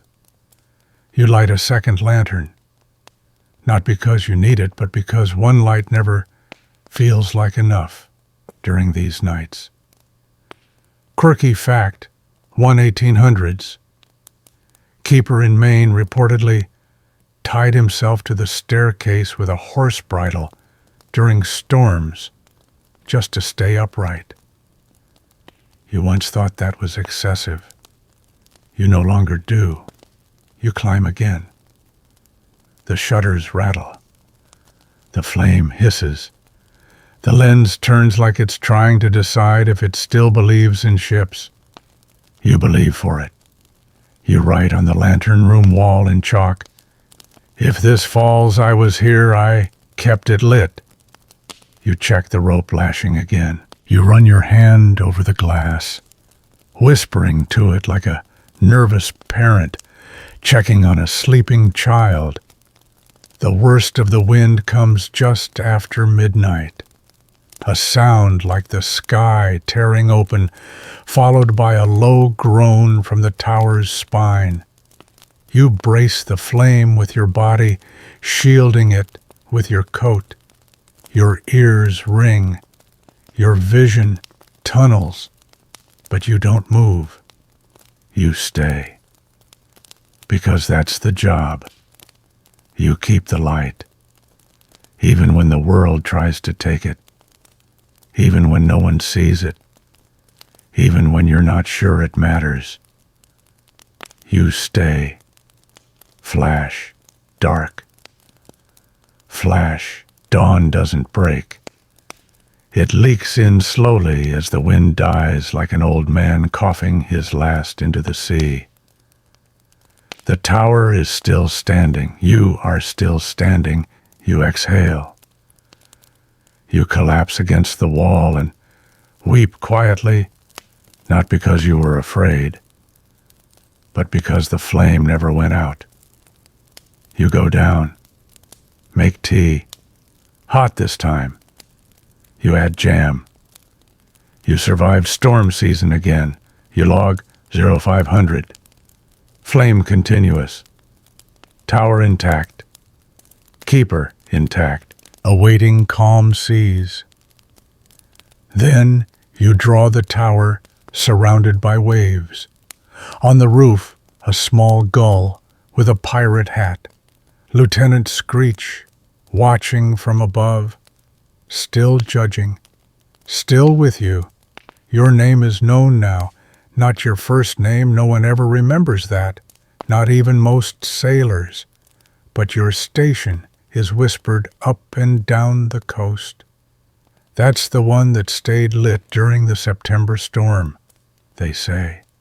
That light never blinks. You didn't do it for fame. You did it because not doing it felt unthinkable. Because the sea doesn't ask for explanations, only evidence. And the flame is the only answer you have. Still, the ripple from your stubbornness travels farther than the beam of your lens. The next time Barrett visits, he brings more than supplies. He brings stories. Old Captain from Bristol said your beacon saved 2 fishing trawlers. He tells you unloading crates like they're gossip bundles. One of them sent his son to light a church candle in your name. You blink at that. A church, you ask. Barrett nods. You've become a parable. You laugh once. Short. Disbelieving. I still eat beans out of a can. That's what makes it holy. He doesn't stay long this time. Just enough to drop off oil, take the empty tins, and hand you 2 more letters. One official one. Not. The official one is from the Maritime Office. A single sentence. Commendation pending review. You stick it to the wall beside the inspection note. The second is from M. It simply says, I heard. I knew you would. Proud doesn't cover it. You sit with that for a while. Sometimes a single sentence can hold more warmth than the stove. You write back. First time in months. You tear a page from your journal, write with ink still sticky from the night's storm. I stayed, that's all, that's enough. Barrett promises to carry it back, doesn't ask what's in it. That's why you trust him. The days after the storm are oddly quiet. The sea behaves like a child who knows it went too far. Soft waves, polite breezes. You almost miss the drama. You fix the shutter again properly this time. Replace the rope lashings with copper bolts. Sand the salt from the stair rail. The tower smells like cedar and second chances. You polish the lens extra slowly, humming under your breath. The tune doesn't have a name. It just feels like something your hands know. Quirky fact. One French lighthouse keeper in 1808 reportedly tuned his lens rotation to match his favorite violin piece, claiming the rhythm kept him sane. You believe it. Even now, the turning click-click of your own lens sounds suspiciously like a heartbeat. You check the logbook. The ink from storm night is smudged water warped, but legible. Still here, you leave it untouched, a badge of survival. Later that week, a passing ship sends a signal lamp message. Light, true. Thank you. You blink back something emotional and write it down verbatim in the margins. The wind returns gentler this time, almost flirtatious. The gulls come back too, angling for scraps and screaming about the audacity of being ignored. Lieutenant Screech takes up his usual post. You try to read, a battered copy of Robinson Crusoe. The parallels are too obvious, so you stop. Instead, you write. The lens is clean. The gears are calm. The sea forgives. For now. You draw the church candle, then the trawlers, then a stick figure on a stone tower, waving at a ship too far to see him. That night you light the lamp early again, not out of fear, but habit. You wind the gear, check the shutter. You whisper, "Good to see you," as the flame catches. Flash, dark, flash. A rhythm that means someone is safe. You sit beside the flame. You let the quiet wash over you, not as punishment, but as reward.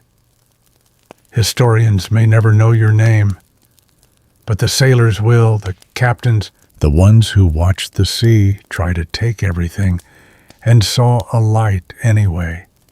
And M will know. You sleep that night with the window cracked just enough for the wind to sing. And somewhere out there, a ship changes course by 5 degrees and lives. Because you were there, because you stayed, because the light never went out. Small joys keep the tower alive. Not oil, not bricks, not the sputtering stove or the ticking lens, but moments, quiet ones, fragile ones, the kind that don't make it into logbooks but keep you from slipping down the cracks in the stone. This morning, it's a biscuit. You'd hidden it weeks ago beneath a folded rag in the bottom drawer, meant to save it, meant to forget it. But today, while reorganizing your meager cutlery drawer for the 3rd time in a week, there, it is soft, mostly intact, and faintly smelling of cinnamon.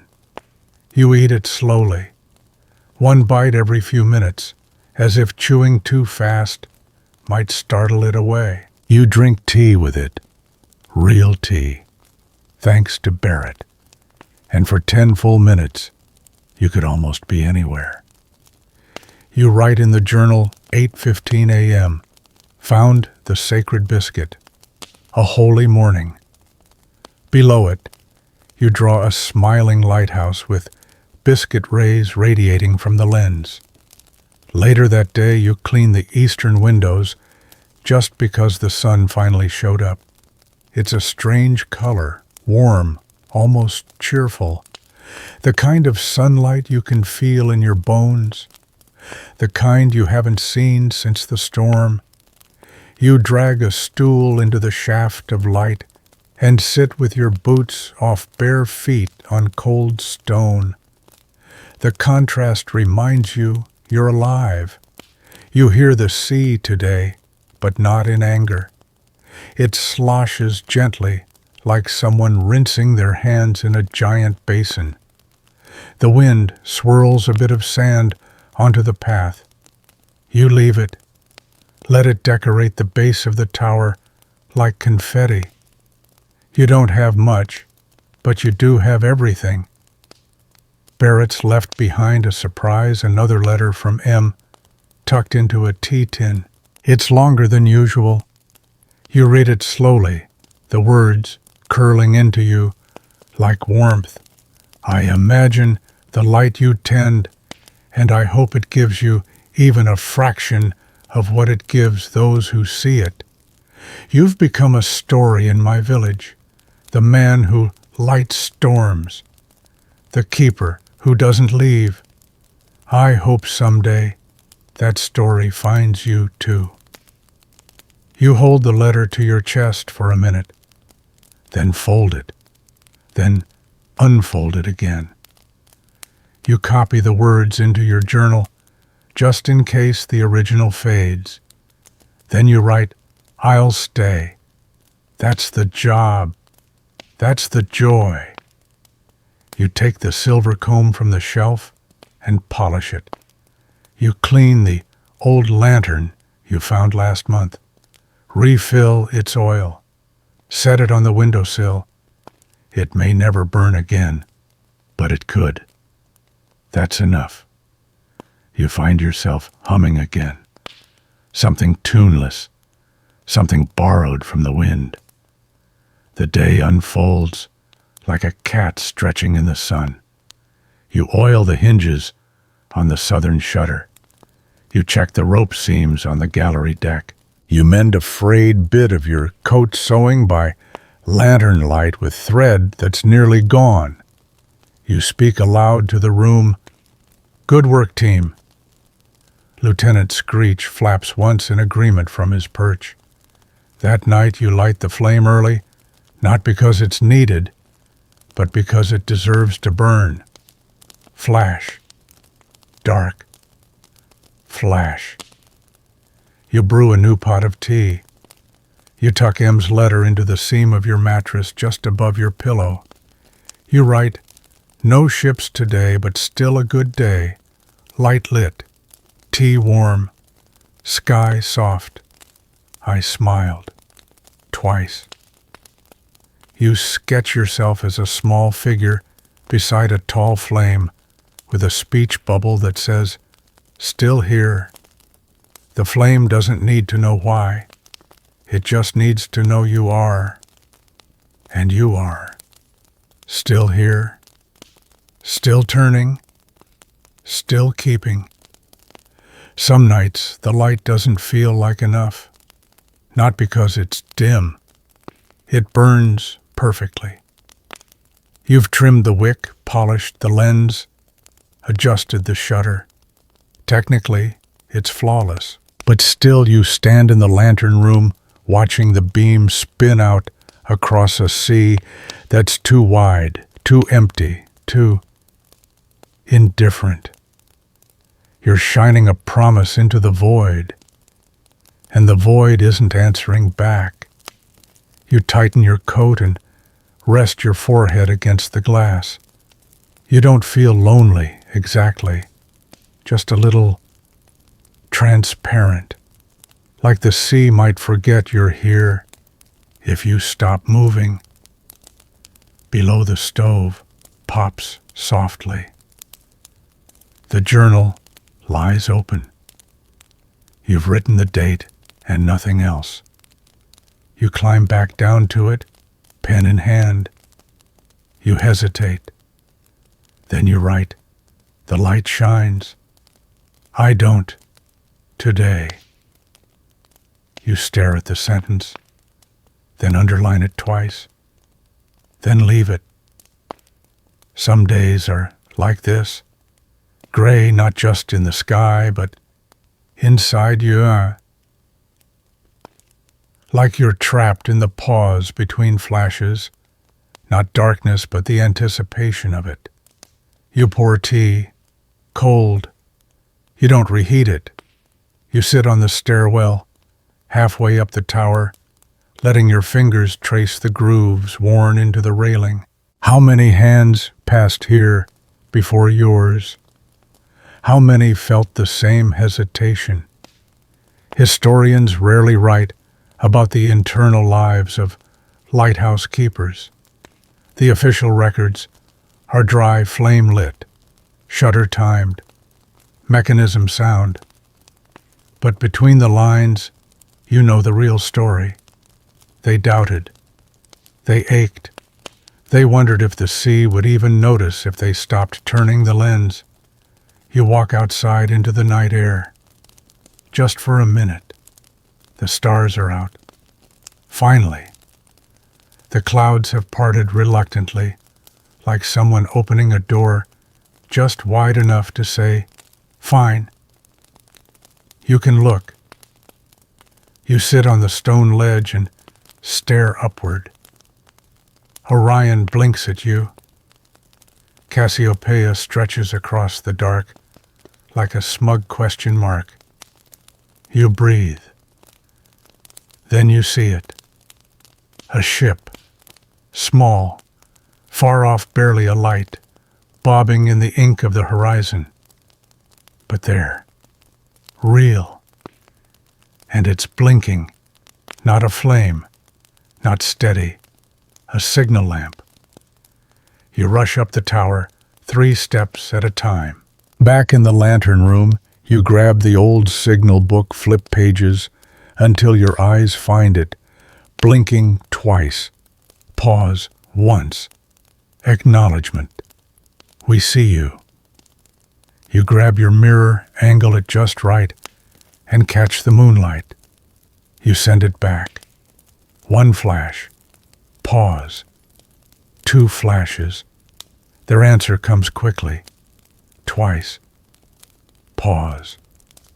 Once. You laugh. A sound that startles even you. You whisper, "I see you too."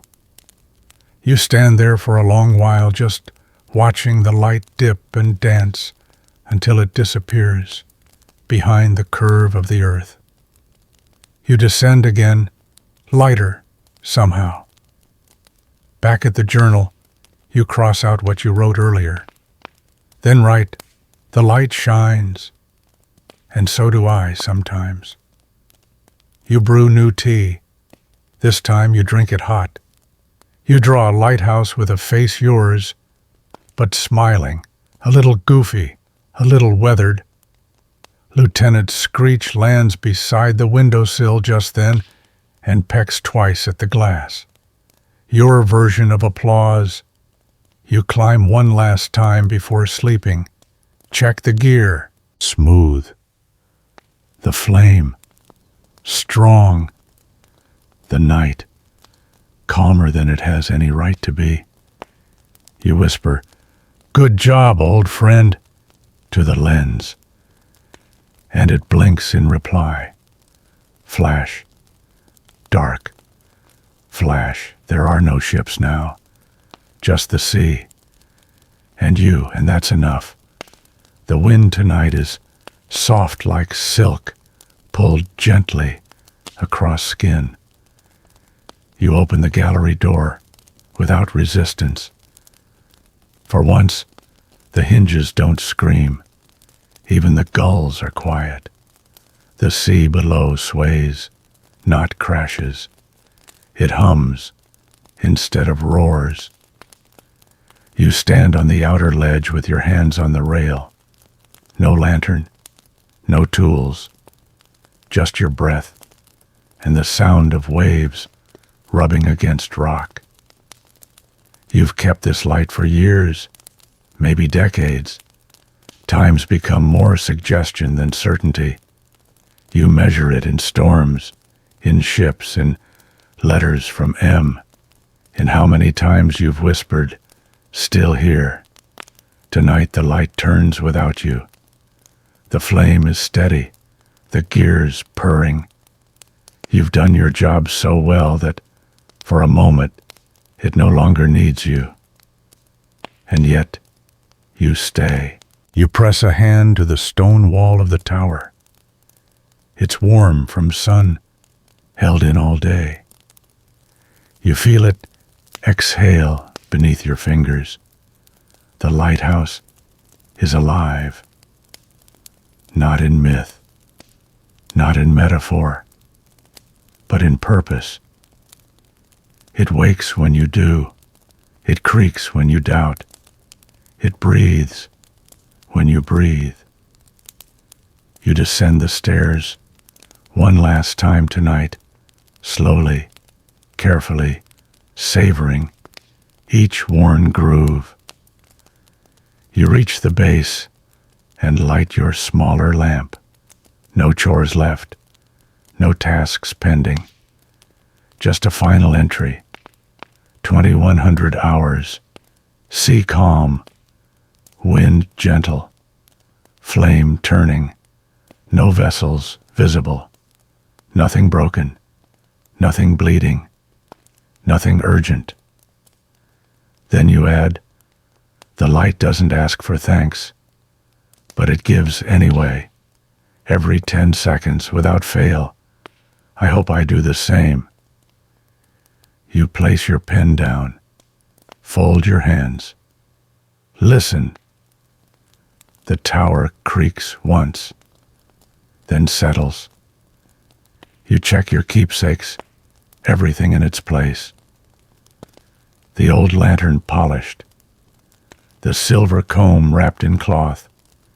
The journal pages protected in a tin box. Barrett's note. M's letter. Your doodles of screech. The biscuit wrapper you couldn't part with. The inspection sheet still pinned with pride.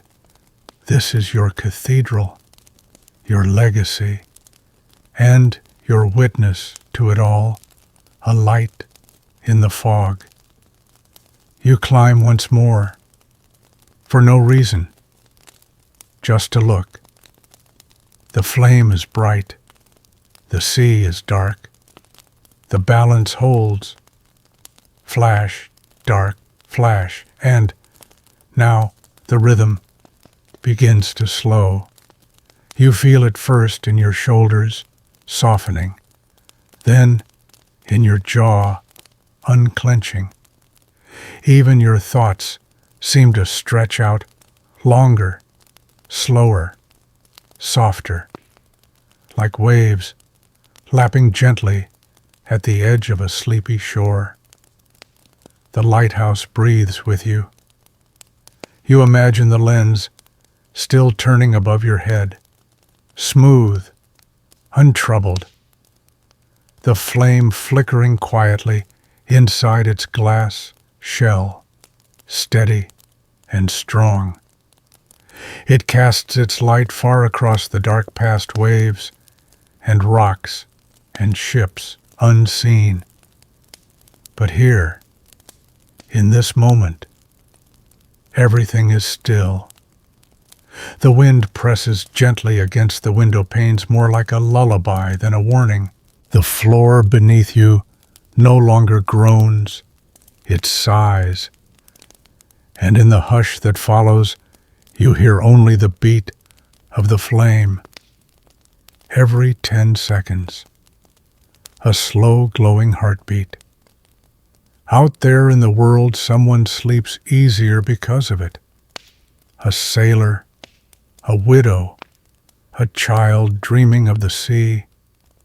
They may never know your name, but they trust the light, and the light trusts you. So rest now, keeper. Let the tower hold its weight tonight. Let the sea sing you under. You've done enough. You are enough. The flame is lit. The lens is clean. The wind is quiet. The sea is kind. Flash. Dark. Flash.